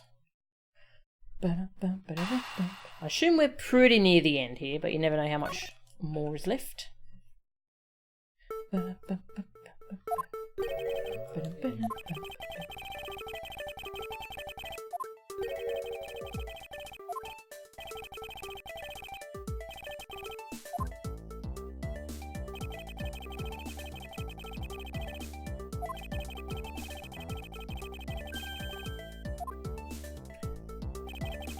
Alright, controlling the water level. Not sure what this is yet, but I'm gonna have a little think here. Alright, fountain spouts. Auto refills the water when the water level is too low. I mean, is that what we're going for, maybe? They float it up. Maybe. Take that! Yeah. Mr. Alba used the fountain spouts, in a manner of speaking. He used the fountain spouts? How so? The water level in the pools can be controlled by opening and closing the spouts. Miss Sheena and the body were lifted upward by their buoyancy in water. I'm almost there to the end, sorta, kinda.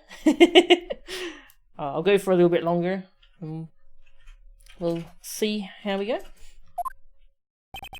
The fire on the Babyliss side and the firefighting effort. These were set in motion all for the sake of smuggling Mr. Cochin's body. Shall I show you where the final destination of my train of logic leads? First, Mr. Alba closed the fountain spouts in advance, in preparation of things to come. I'm glad we have a little diagram for this.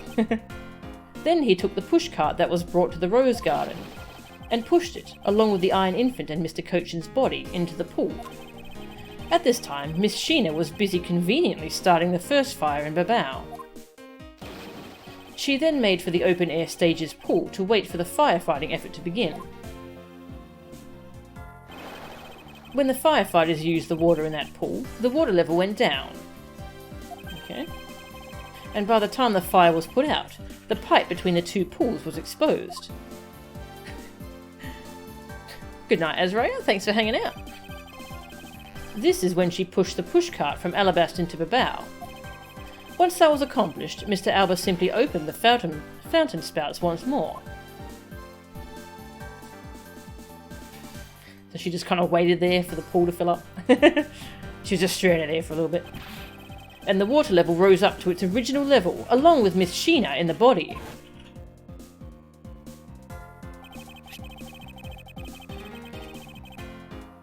This ending is almost as long as It's a Mad, Mad, Mad, Mad World. What's that? After that, Miss Sheena used the pushcart to carry the body up to the Secretariat's office. There is an elevator in the embassy after all, so you see, even with her small frame, she could have easily transported Mr. Cochin's body.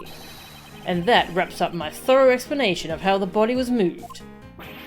Grrr. Grrr. Well, ex-Ambassador Alba, what do you think? Not so untouchable without your precious extraterritorial rights to protect you, are you? I knew you could do it, Mr. Edgeworth. Way to fight back! You accuse me of moving the body at cross-country lines? But when you get down to the nitty-gritty, you don't have what it takes to indict me. The nitty-gritty? What does the old man want now? Proof, I believe is what he seeks. Yes, proof. Without any, who is to say whether or not any of what you said really happened? He wants proof? What are we going to do, Mr. Edgeworth? There is no need to worry. I've had all the proof we need all along. The body wasn't the only thing to go through the pool's connecting pipe tonight. Just as Detective Gumshoe found the pushcart in the open-air stage area, so too did I find one other item there. I'm guessing it's the guitar pick. I'm still not sure what that proves, but yeah. And that piece of evidence is what will prove that the pools were the smuggling route. Yeah, save the game. Ba-da-doo-doo, ba-dum-bum-bum. Ba-dum-bum-bum-bum-bum.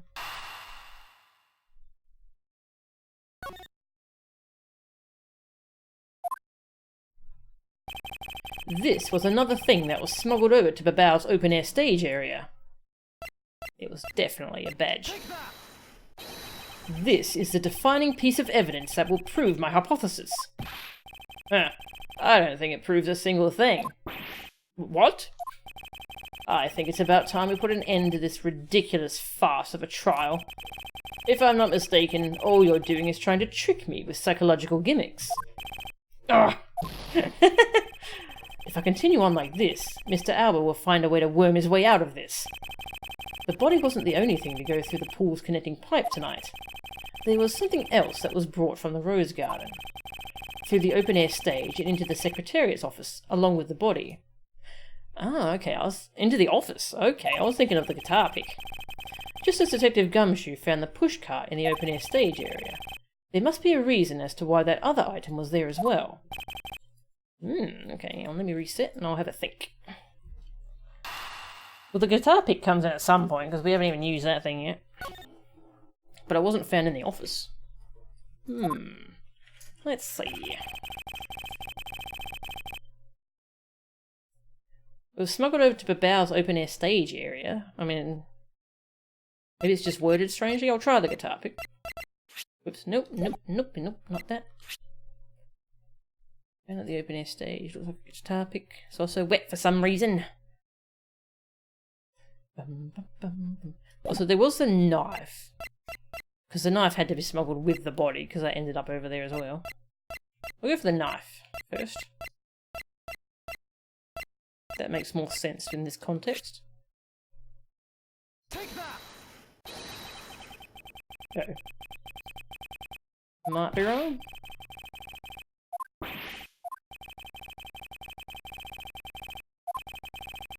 Yep, that's wrong. Alright, I'll try the pick. Bum, bum, bum, bum, bum. So the pick's from the Jammin' Ninja. The Jammin' Ninja was... The Jammin' Ninja never actually went to Babau, did he? Well, how did the pick end up in there? I don't know. Take that. Go with the pick. And what exactly is this? You have no idea, do you? This little piece that I found on the Babalese side would be your undoing. Guitar pick? Would you care to explain how that is going to do me in, as it were? Much to your chagrin, perhaps, but this is not a guitar pick. Oh, it's not? What? This is something I found at the open-air stage, which was transported with the body. I naturally assumed that you would recognize it, since you took a photo with it after all.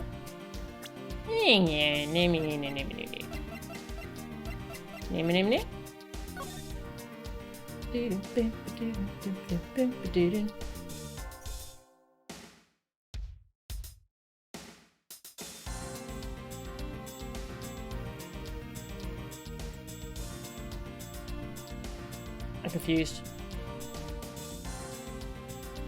Yeah, it's just... Oh, that's part of the knife. Oh, that came off the knife. Okay, okay. It came off the knife handle.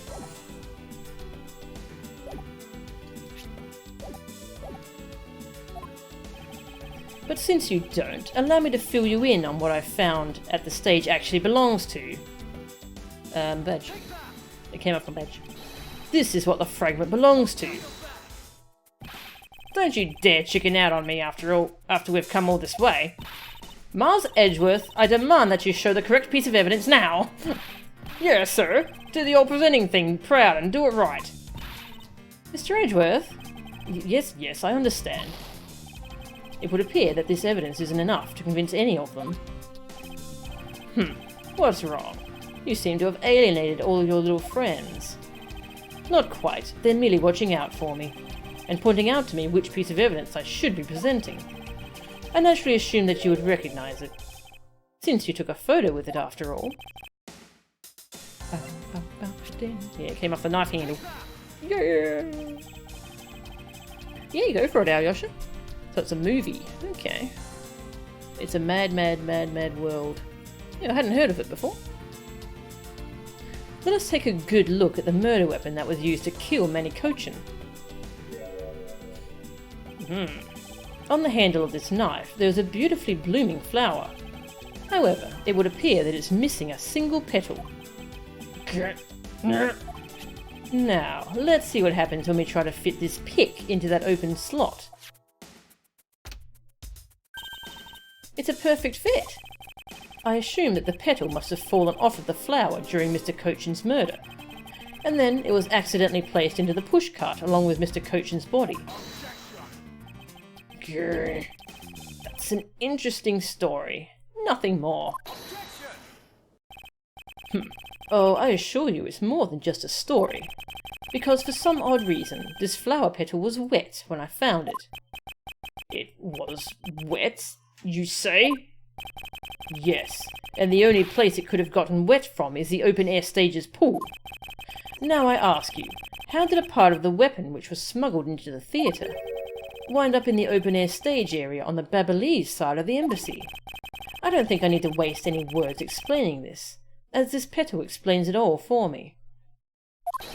It proves that someone went from the Rose Garden's pool on through into Babao. Impossible! The people of Zangfar have been waiting to see you, face to face with Mr. Alba. Wait, face to face, Mr. Alba. I'll tell everyone back home we'll be there soon. You should be happy. Why? Why? It's a little late to be asking that question. You should have known from the very beginning, when you took your first life. No matter how you may plot, or how you may try to cover it all up, you can never hide from your crime and what you've done. Because we're here to see to it that justice is served to people like you. You can't call what you've given a perfect argument. Oh, now what? Let's save again.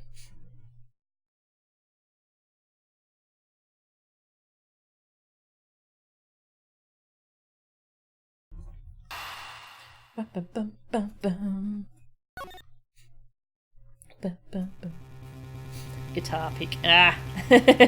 That's clever, Alyosha. I looked at it before, but I didn't really think about it, and now it's just clicked what you posted. Guitar pick. That's good.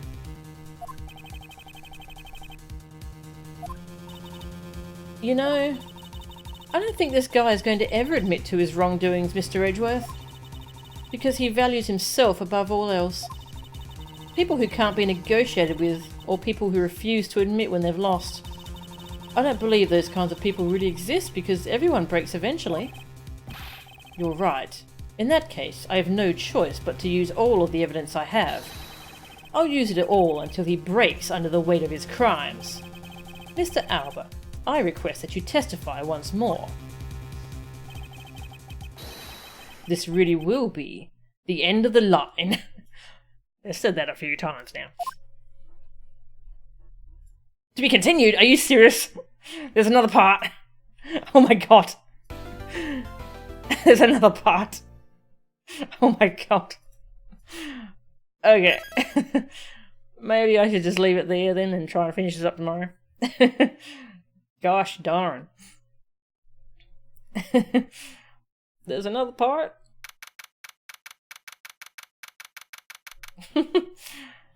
Oh my god. 3:33 AM. Jeez. Everyone here needs sleep badly.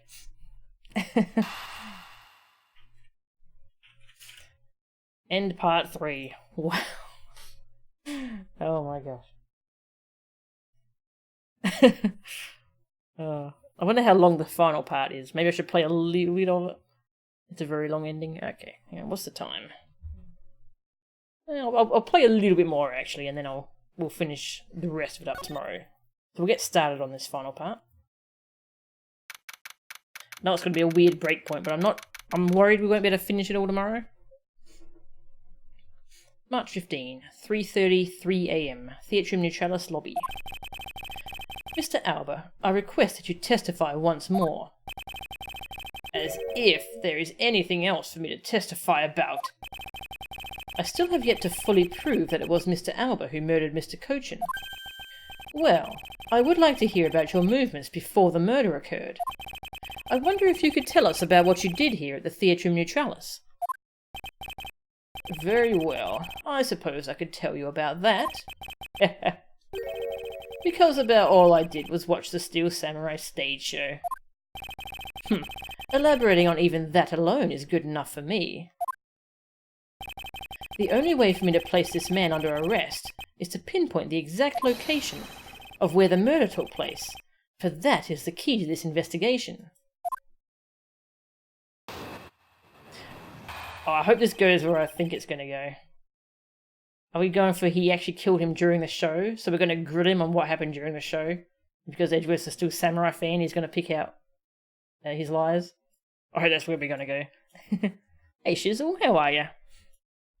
It's been a long road, but we're trying to prove this guy's an asshole. He's not an ambassador anymore. We got him, well, Lang got him fired.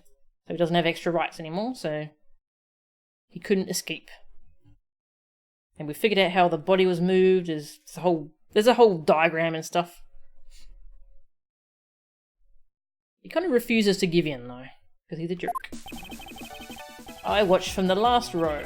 The stage was well lit, but it was dark out in the audience. I swear I was there in the audience, but it's hard to prove that, I suppose. I do remember the contents of the show very well, though. Is that proof enough for you? Those moving scenes were seared into this old man's heart. I'll never forget them. Yeah, that's kind of vague. So you were in the theatre proper, watching the Steel Samurai stage show, were you? Of course I was. I have a great fondness for the Steel Samurai. Yeah, I was pretty cool up there, wasn't I? You're not the one who was cool. It's the Steel Samurai who is cool. Yeah, and the Steel Samurai special finishing move today was really something, huh? Hey, Edgy! Who is she? Who is this super cute girl? Oh, Larry, stop. She's been standing here this whole time, and only now he notices her? Her name is Kay Faraday, and she's helping me in my investigation. Sorry I didn't get to introduce myself earlier, but better late than never. Yeah, so Kay, I'm Larry Barnes. Silence in the peanut gallery. There's no time for such trivialities at a time like this. Mr. Prosecutor, this is the final battle. You got that? I know. This is the end. For that man there. Now that's the kind of thing I like to hear. I think I'll give trusting you a try, Mr. Prosecutor. Or rather, Mr. Edgeworth. I leave this critical battle up to you, Mr. Edgeworth. Have no fear. I will finish the job. This really is the endgame. The time has come to expose every last one of Mr. Alba's lies. I can already guess what's going to happen here. I watched from the last row. The stage was well lit, but it was dark out in the audience. The last row? I should think that an ambassador would have special seating reserved. I wanted my staff to enjoy the Steel Samurai's show as well, so I gave up all of the good seats for them. It was enough for me to simply see him. Hey, the Steel Samurai wasn't the only hero. Let's not forget about the Pink Princess here. My dear madam, if you continue to thrust about like that, your hip may begin to hurt again. Oh my, well, aren't you the considerate person when you want to be? But this young butterfly is on the side of Edgypoo, so you can spare me the flirtatious come-ons. Wow, he's completely frozen. In frustration, perhaps. I dare say she can be one rather trying opponent. In any case, Mr. Albert, can you actually prove to us that you were watching the show? Larry is a butts. Yerp. Larry kind of saved the day by bringing in some important evidence. And then he became Larry again. I swear I was there in the audience, but it's hard to prove that, I suppose. Are you admitting, then, that you have no way of proving to us that you were watching? Quiet. You buzz in my ear like a pesky little fly. If you don't wish to listen quietly until the end of what I have to say, then perhaps you should pack up and get out of my way. Gurk. I see that you're willing to be a bit more receptive now. While it's true that it may be difficult to prove that I was out in the audience, I do remember the contents of the show very well, though. Is that proof enough for you? I'm going to save before we press these statements, because one of them is going to be the one we want. I'm not sure which one, though.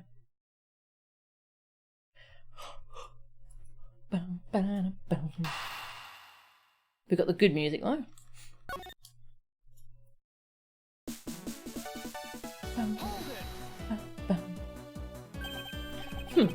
Well, I remember the contents of the show as well myself.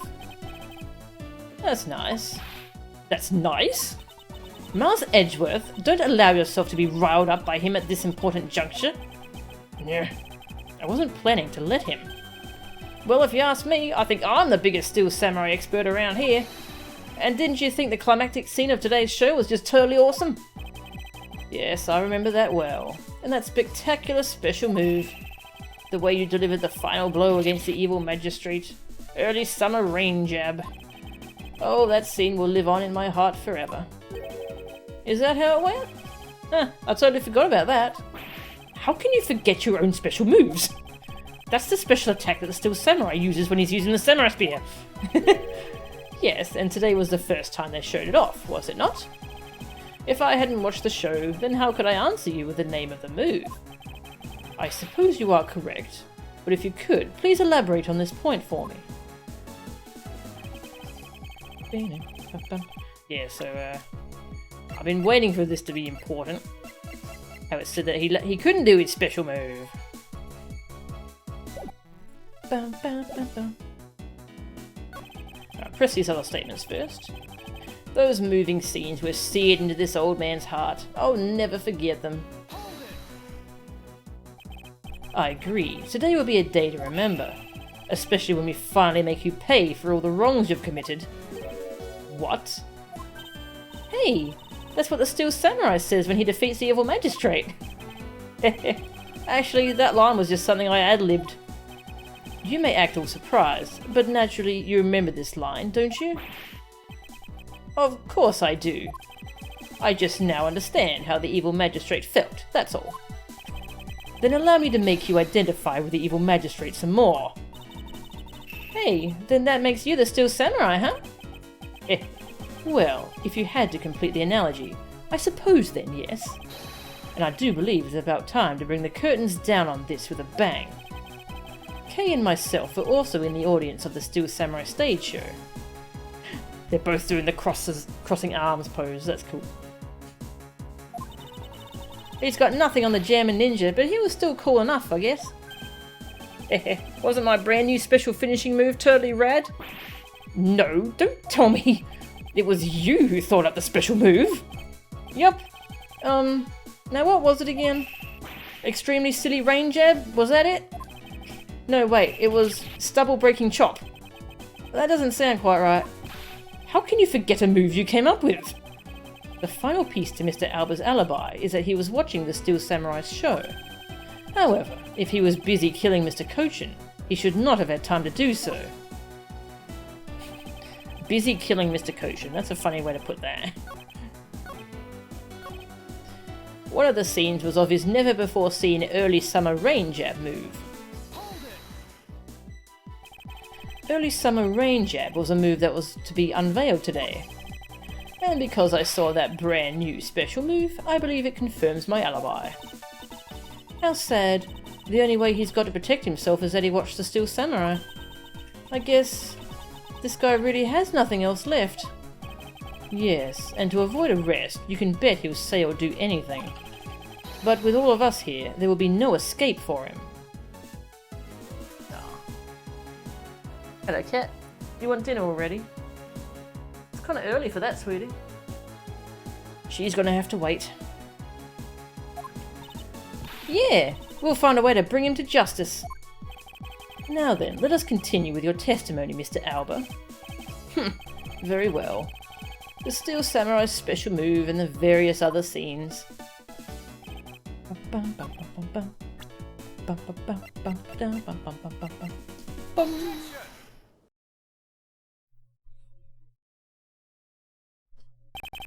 The special move today was the early summer rain jab. Is that your final answer? You little irritating gnat. Do you think you can trip me up by asking the same question over and over? That was not my intention. Your testimony is more than sufficient. However, I believe it would be wise for you to take a look at this. The Samurai Spear? What about it? This spear actually never made it on stage today. Excuse me? Unfortunately for you, tonight's Steel Samurai happened to be a goof of a young man with an abundance of useless hot-bloodedness. Huh? Having said that, said the useless man bent the spear during his rehearsal this evening. Kay, do you remember what the Steel Samurai special move was tonight? It was the Steel Samurai Sushi Slash. Correct. Because he couldn't use the spear, a last-minute change was made. Had you really been watching the show, you would have known the move that was used. Quercus Alba, you didn't watch even a single minute of the Steel Samurai stage show tonight, did you? That's the biggest crime of all.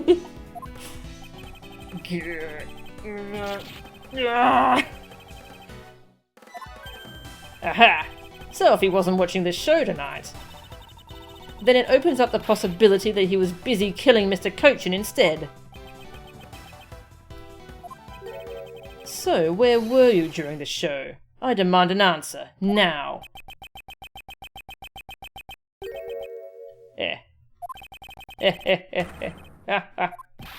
Just what is so funny?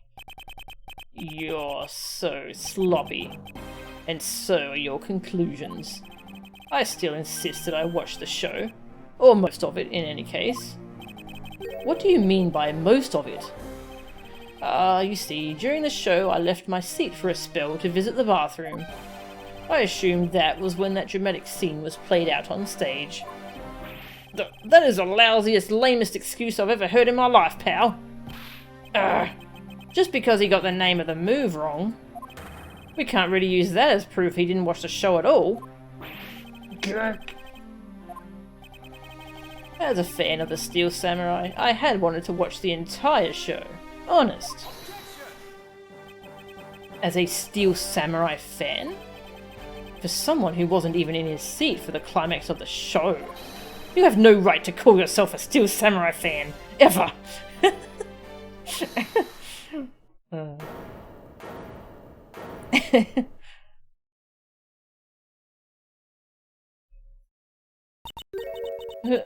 Who was that just now? It would be our young lady! Larry, what are you doing interrupting me like that? Edgy, just hold on for a second, I beg. You may never accept this old man as a Steel Samurai fan, but I totally think he's a Steel Samaniac. What exactly is a Steel Samaniac, pal? I believe he meant to say Steel Samurai Maniac. Yeah, and trust me, I know a real fan when I see one, because I'm the Steel Samurai. I will never acknowledge you as the true Steel Samurai. What are you getting so worked up over, Mr. Edgeworth? It appears that the real Steel Samurai recognizes me as a fan. As well he should, for I am a fan. It's not as though I missed the entire show. It was a most amazing show, filled with the spirit of the young and the young at heart. The sarcasm dripping from his long wooden nose couldn't run any thicker. Getting the name of the move wrong only proves that he didn't watch the last scene. What I really need here is something more definitive. Something that links Mr. Albert directly to the murder of Mr. Manny Cochin. You know what, Gramps? You're really something else. I'm honoured to receive such praise from the Steel Samurai, but what is it for? Well, I was just wondering how you found out about the early summer rain jab. That move is a bit of a secret that only a small portion of the staff know about. Wait, it was a secret? Larry, wait, what did you just say? Huh? Did I say something stupid again? Did you say that the early summer rain jab was actually a secret? Well, maybe I shouldn't have said secret. It's more like we only decided on the name of the move right before the start of the show. Right before? Yeah, the stage director was going nuts because we were supposed to debut the move. About 5 minutes before the show, we threw it up on the dressing room's whiteboard. Early summer rain jab. That's kind of how we decided the name of the move. But by that time, I'd already bent the spear, so I guess the whole thing was kind of pointless. all of you Steel Samurai actors are the same. The director has my complete sympathy. So basically, because we changed the move to the sushi slash, we kind of pretended that the early summer rain jab didn't exist at all. I mean, it'd be bad if someone found out we'd changed the move, so we made it a secret. So basically, a gag order was issued for publicity's sake. It almost makes the early summer rain jab sound like a lost art. Yeah, which is why I think most of the staff haven't even heard of the move. Hold those lips of yours still. What the heck, old man?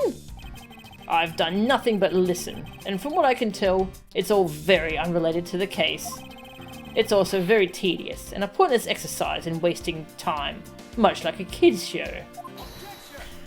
Is he dissing Samurai now? Mr. Alba, I believe the one who should be quiet now is you. How dare you? I suspect that you've already noticed exactly what the very severe implications are in this man's testimony. Ha!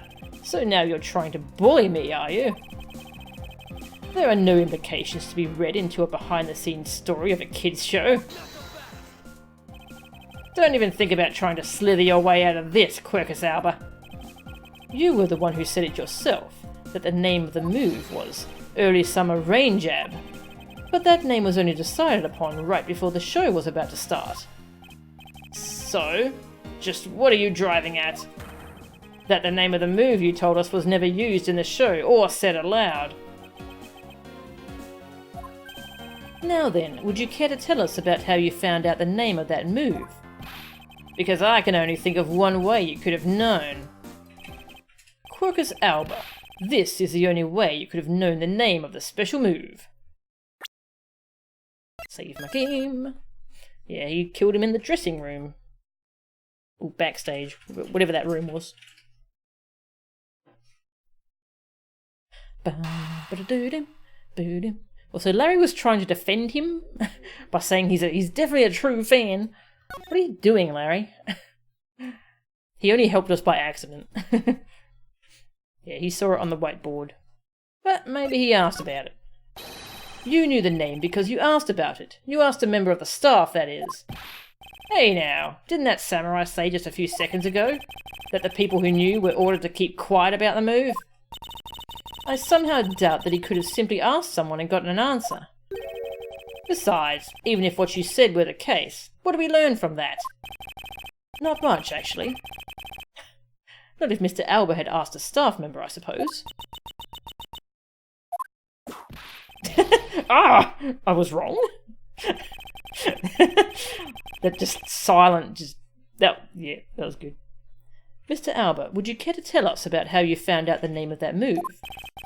Because I can only think of one way you could have known. You thought it up. You knew the name because you thought it up. Therefore, it's only natural that you knew.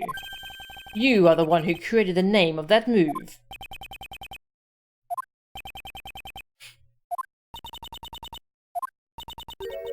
Mr. Edgeworth? Somehow, I don't think that's it. Let's just leave it at that, since it clears everything up for me nice and neatly. Hey, what exactly did you find out by saying that anyway? Not much actually. Will you please take this seriously? Ugh, I guess I made a mistake.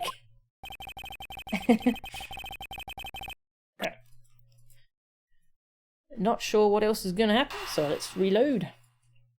Larry has his moments, yeah. By accident. You knew the name because you saw it. You saw it on the dressing room's whiteboard. The staff members who knew were keeping it a secret, so you couldn't have simply gone up to a staff member and asked. Which means that the only other option left is that you saw it on the whiteboard. So that means that Mr. Alba was in the waiting room at some point, right? But what's the big deal, sir? I don't see what that means. There is another piece of evidence that has a great deal to do with the dressing room. Is there? Oh. So we can't afford to let this slide. This is related to both the dressing room and to Mr. Cochin's murder. Oh. There is a very close connection between this and the dressing room. And what sort of connection would that be? It's A bit difficult to recognise at first glance, however. Hey, Mr. Prosecutor, I only trust what I can see. And when it comes to evidence, I think everyone here agrees with me. It would appear that this piece of evidence was not what I was looking for. He went back to calling us Mr. Prosecutor. Yes, well, this time I will present to you the real piece that will prove my point. Bum bum bum. Alright, reload again. Bum bum bum bum bum bum bum bum bum.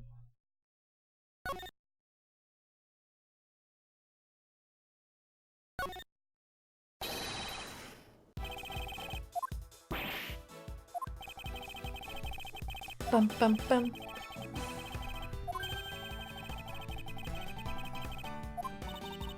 Getting kind of warm in here, hey Steve? Yeah. Oh, Jesus. Suddenly it's getting hot again. Bum, bum. Alright, what is related to the dressing room and his murder? Let's have a look. What do we got in our notebook? Bum, bum, bum, bum. Counterfeit bills. Bum, bum, bum.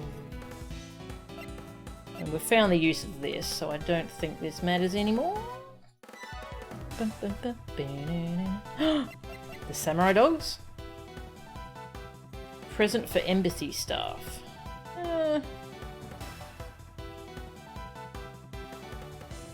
Were these actually given, or were they meant to be given? I'm gonna go with the samurai dogs. Doesn't look like it. Yeah, that ain't it. Reload. Those must be related somehow. We haven't used those yet, have we? This just keeps going. I know it's on the bottom screen, but I'm going to need to look at that for evidence. So we've seen this dialogue already.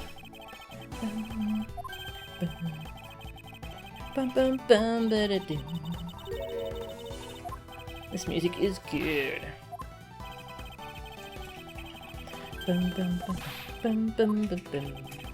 Alright, related to both the dressing room and to Mr. Cochin's murder. Yeah, I was going with maybe that's how he got hold of these, but yeah. Because these were found in... Oh wait, these weren't found in there, were they?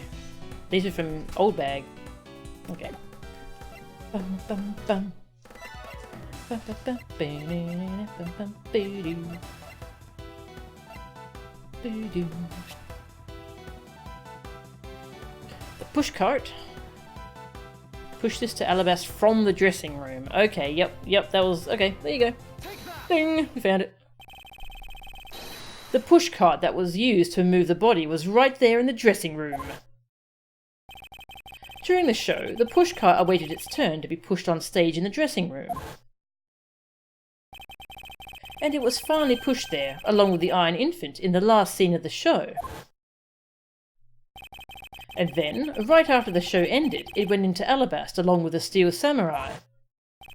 Which means that the only time the killer could have placed the body inside the pushcart was when the pushcart was in the dressing room backstage. So basically, the killer has to be someone who visited the dressing room during the show. Wow, the body was in there. The dead body was in there when they brought it on stage. Ugh. Precisely. Oh, but wait. What if, and this is just a what if the murder didn't take place in the dressing room? What do you mean, Kay?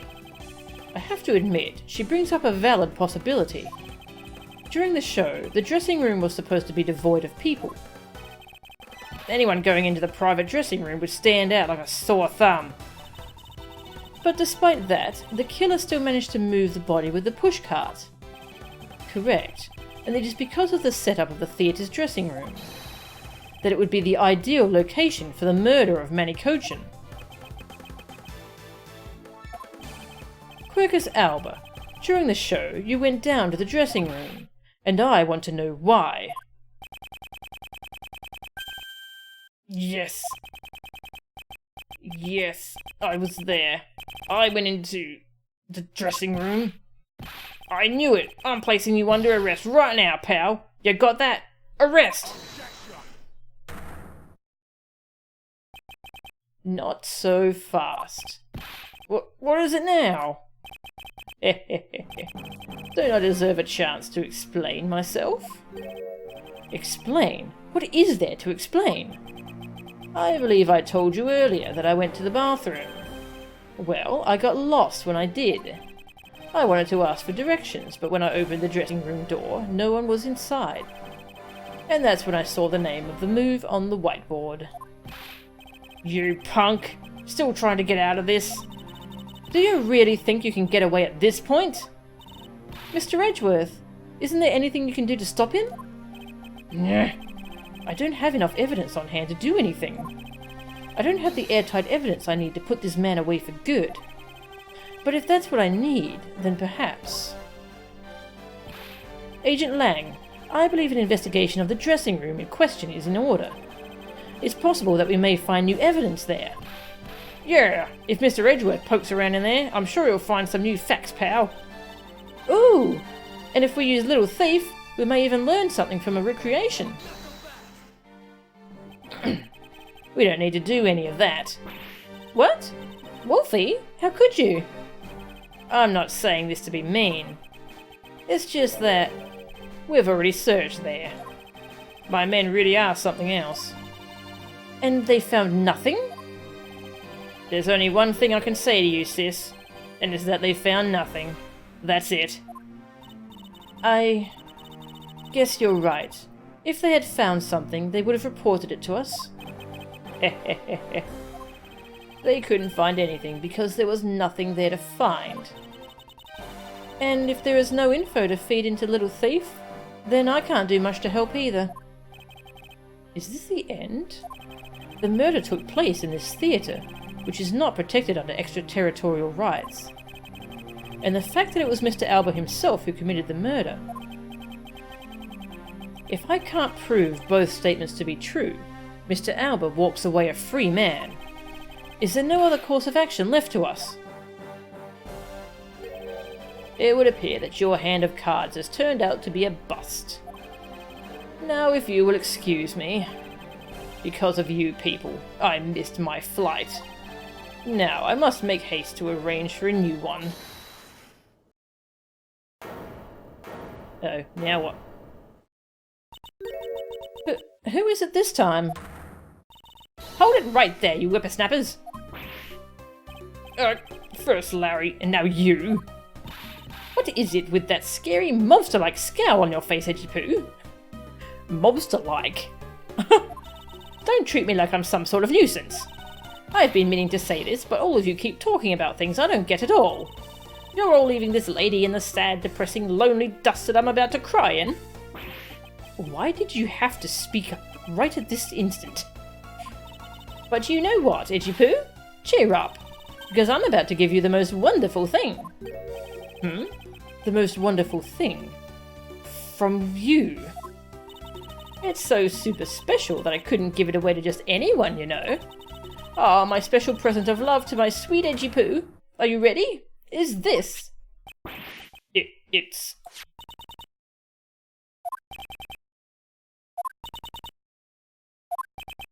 It's a box of those samurai dogs, right? Yes! Oh, Edgy Poo, here, go on and eat one and you'll feel as right as rain. I thought maybe she was going to say she saw something in the dressing room.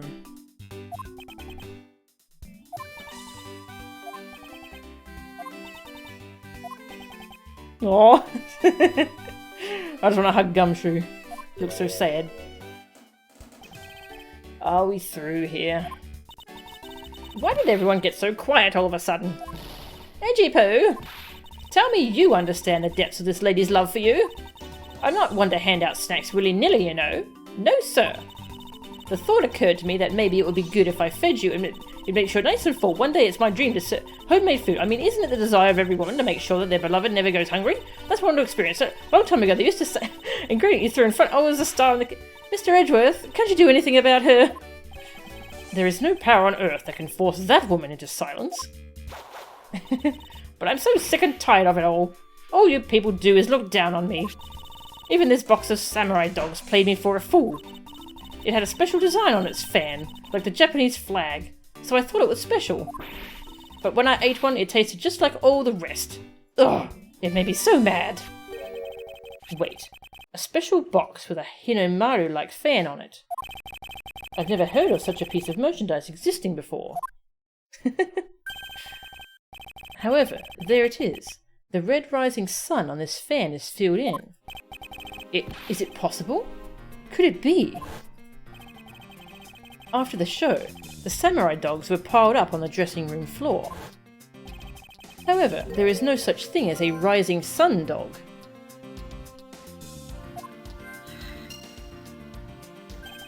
This contradiction of facts between something that should not exist and yet does. The rays from this rising sun may be just what we needed to point us in the right direction. A present?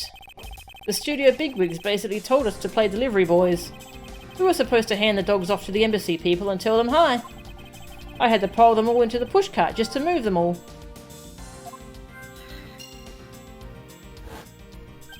I believe you understand what this means, correct? You killed Mr. Kochin at this theatre, and then placed his body inside the pushcart. And then, you forced the Steel Samurai to unwittingly move the body for you. It's time to piece the final pieces of this logic puzzle together. So the dogs were taken out of the car and left in the dressing room. Okay. Old bag was just powering up.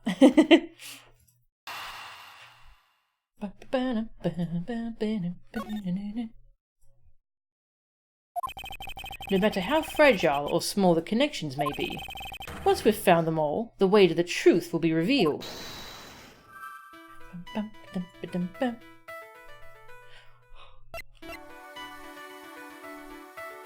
Ah, there's blood on the box. I betcha.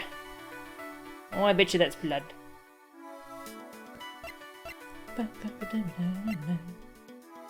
Yes, we're saying... What happens if I get it wrong? Do we get anything special?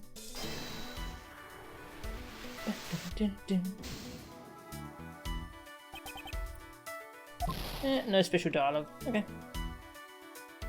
Yeah, dogs and body and pushcart, because they were taken out to make room. It doesn't want to move. There we go.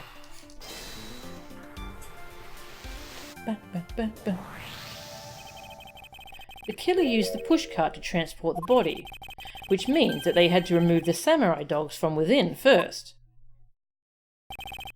Therefore, the samurai dogs that were piled up on the dressing room floor were most likely taken out of the pushcart by the killer.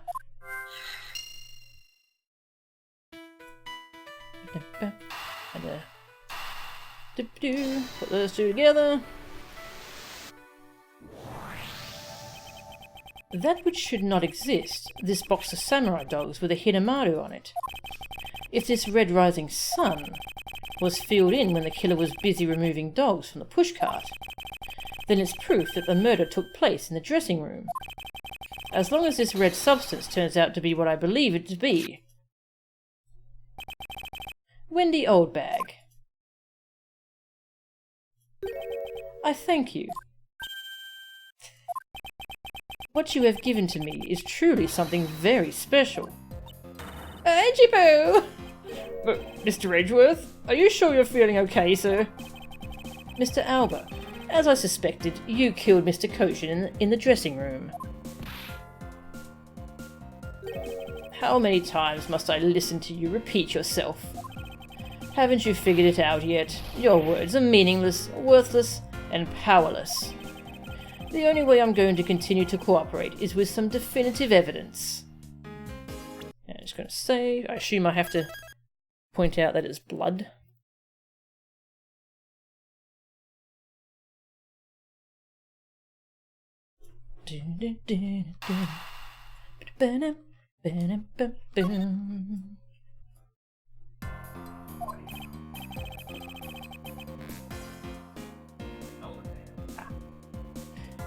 That arrogance, that self-confidence.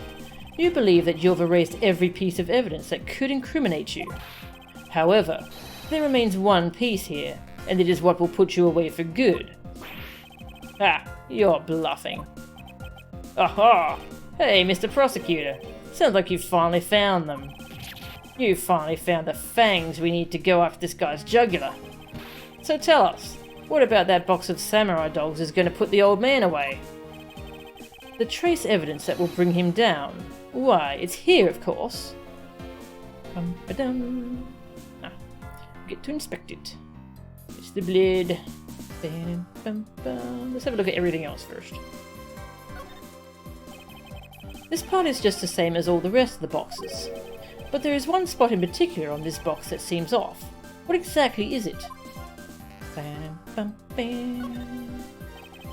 Okay, all the same dialogue.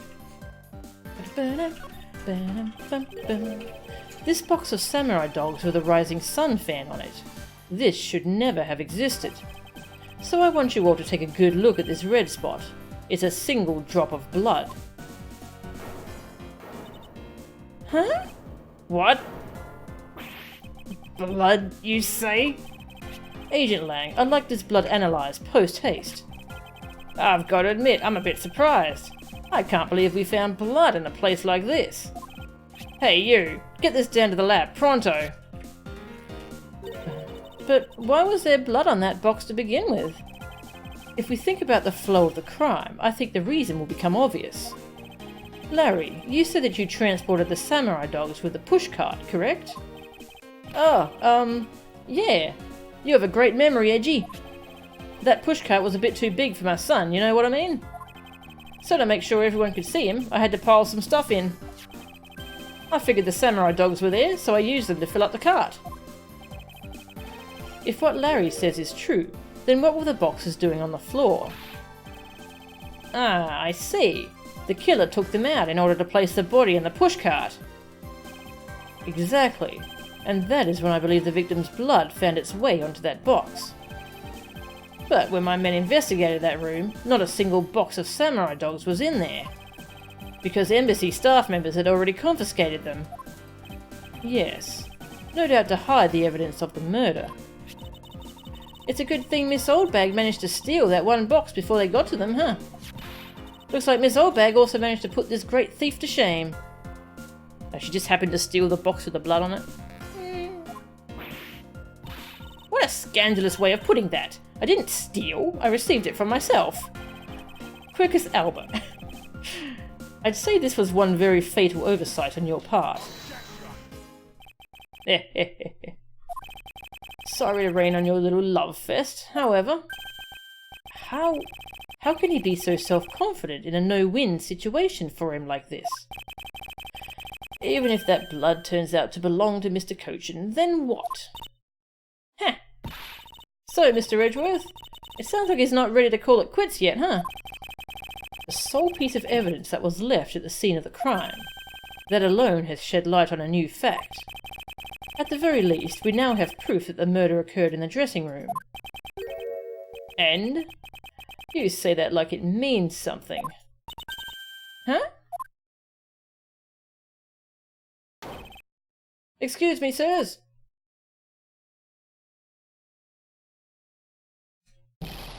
Report! What were the results of the analysis? Sir, the analysis came back and confirmed that the red substance is blood. I knew it. With this, Quercus Alba. Mr. Edgeworth, I wonder if you might humour my question? Your question? The one from before, or have you forgotten? Even if that is Mr. Cochin's blood, what difference would it make? Like we already told you, it proves that the crime scene was that dressing room. But it doesn't prove that I am your killer, does it? Yeah, that's... Yeah. He has a very good point. The blood on that box doesn't prove that Mr. Alba is the killer. Then... this evidence? It's meaningless? Well, that can't be. We were so close, sir. I want to smack that smug look off his face. Come on, there's got to be something we can do. We finally found a solid piece of evidence. There must be something I can expose with it.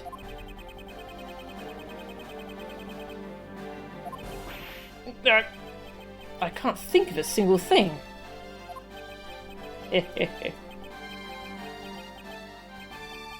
Stop laughing, douchebag. Now, if you'll excuse me, I'll be on my way. Now, who is it? Who was that? It's too late. I won't allow anyone to stop me now. It wasn't me, pal. And it wasn't me this time either. It wasn't me either. It was me. But why did you... Because I haven't finished reporting everything to you yet, sir. There's more?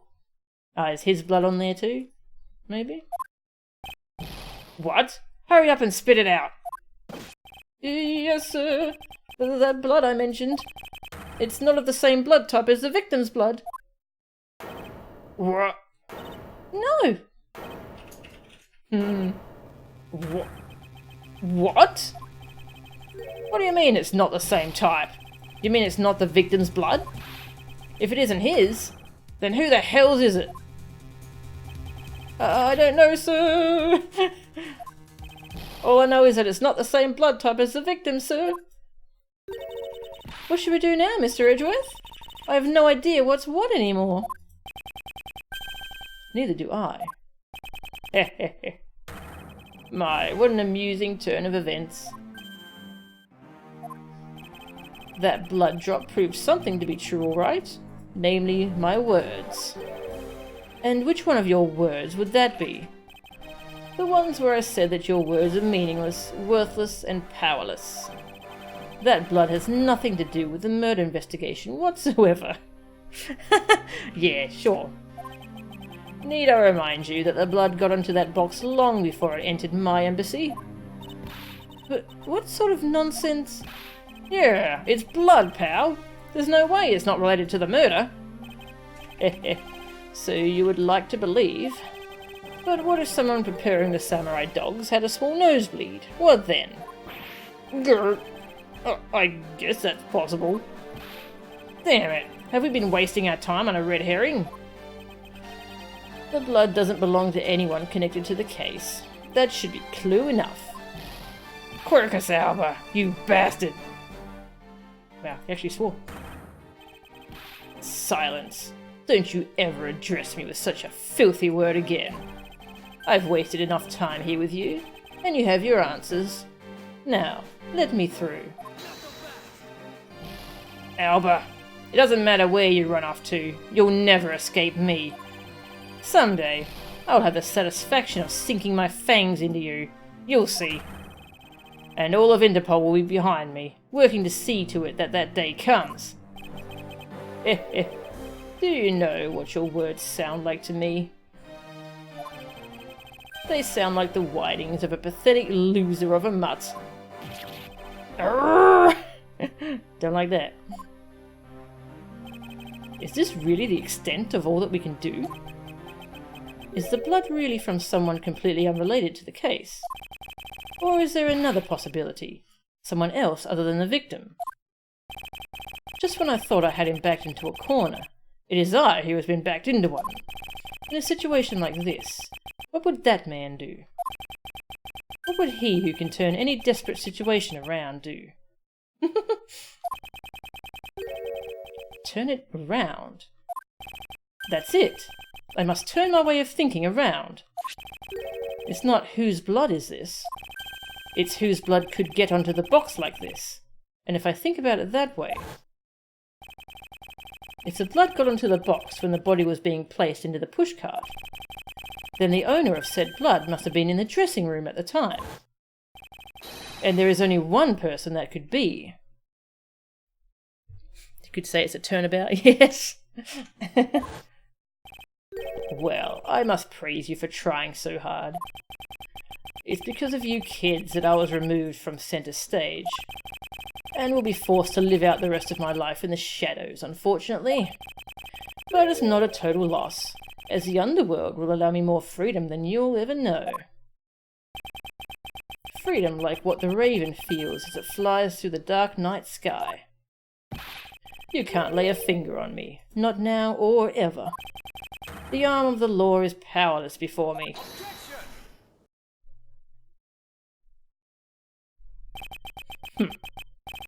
Powerless, is it?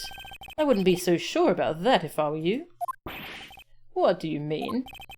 Allow me to describe you in one word. Pitiful. Oh, wow. Pitiful? How so? Quercus alba, your wings were clipped long ago. And for someone who is trying to fly away on them without noticing that fact, pitiful is the perfect word to describe you. Ha! Mere words. What do you mean by his wings are clipped, Mr. Edgeworth? Just what you think it means, Kay. We had already caught him in our trap a while back. Let's see. Hello, cat. You want food yet? You want food?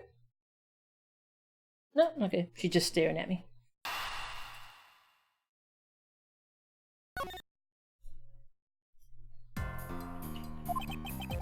With an incredibly powerful, definitive piece of evidence. Hey, hey! Earth to Mr. Prosecutor. Care to speak in English? What are you talking about? What piece of evidence? The piece I speak of is, of course, this drop of blood. But we know that it's not from the victim. I don't see how it remains relevant to the case at all. Miss Von Karma, I believe that is exactly why it's very important to the case. And the part that is the most important is the fact that it's not the victim's blood. Cat knows how to get Alba arrested. You're looking a little pale. Good. Then I believe you're already aware of what I mean. Then you know who the blood belongs to? Of course I do. This piece of evidence is the irrefutable proof that will stop the killer in his tracks. The blood that soiled this box of samurai dogs belongs to this person. Franziska! The blood belongs to this person. What? But why is that person's blood on there, sir? That's because... That's something I'll have to explain to you at a later date. Hey, Mr. Prosecutor, I know the answer. It's because you screwed up, that's why. Oh, I suppose there's no fooling Agent Lang. Now, give me a real answer this time. Do you or do you not know whose blood it is? Of course I know.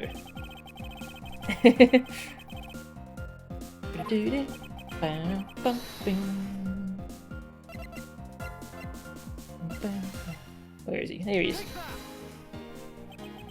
The blood of the rising sun on this box belongs to you, Quercus alba. Grr. What? What? Why is his blood on the box of samurai dogs?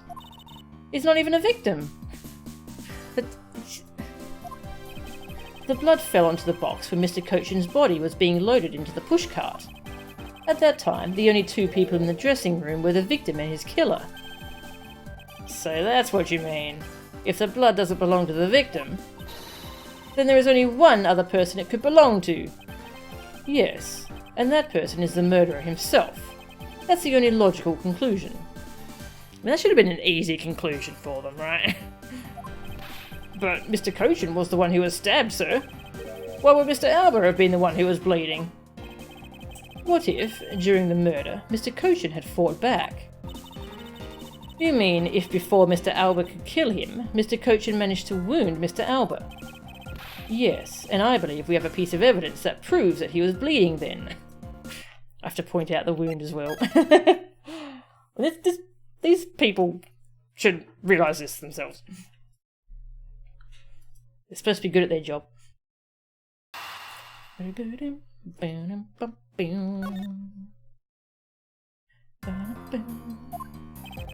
What is the piece of evidence that shows that Mr. Alba was probably bleeding at the time? Here's my badge. This piece shows that it's possible that Mr. Alba was bleeding at the time. I see. I suppose that does show us something. That you are quite possibly the most consummate liar of a prosecutor I've ever met. What? Look who's calling who a liar. Please excuse me. I will now show you the evidence you seek. Evidence that shows that Mr. Alba was counterattacked and was bleeding because of it. Oh, I keep pushing myself to go further because I feel like we're about to finish, but it keeps going. I think I might have to stop now because my throat is really sore. And we'll finish it up tomorrow. And we'll show you this piece of evidence here. The wound. He claims he was stabbed by Damask, but he was probably actually hurt by Manikuchin. Yeah, I have no idea how much further this is going to go, so I'm just going to end it here. And then we'll finish it up tomorrow. And if it ends early, we'll just move on to Super Mario Kart tomorrow. Okay. Let's see if anyone's streaming at the moment I can host. Yeah, thank you for watching. I like that in his time of need, Edgeworth thought of Phoenix. That's funny. What would that man do? Not very many people streaming today, so I'll just end the stream. Thank you all for watching, and we will definitely finish this tomorrow. I mean, how much longer could it go, right? 3 more hours. Alright. I'll see yous tomorrow. See yous.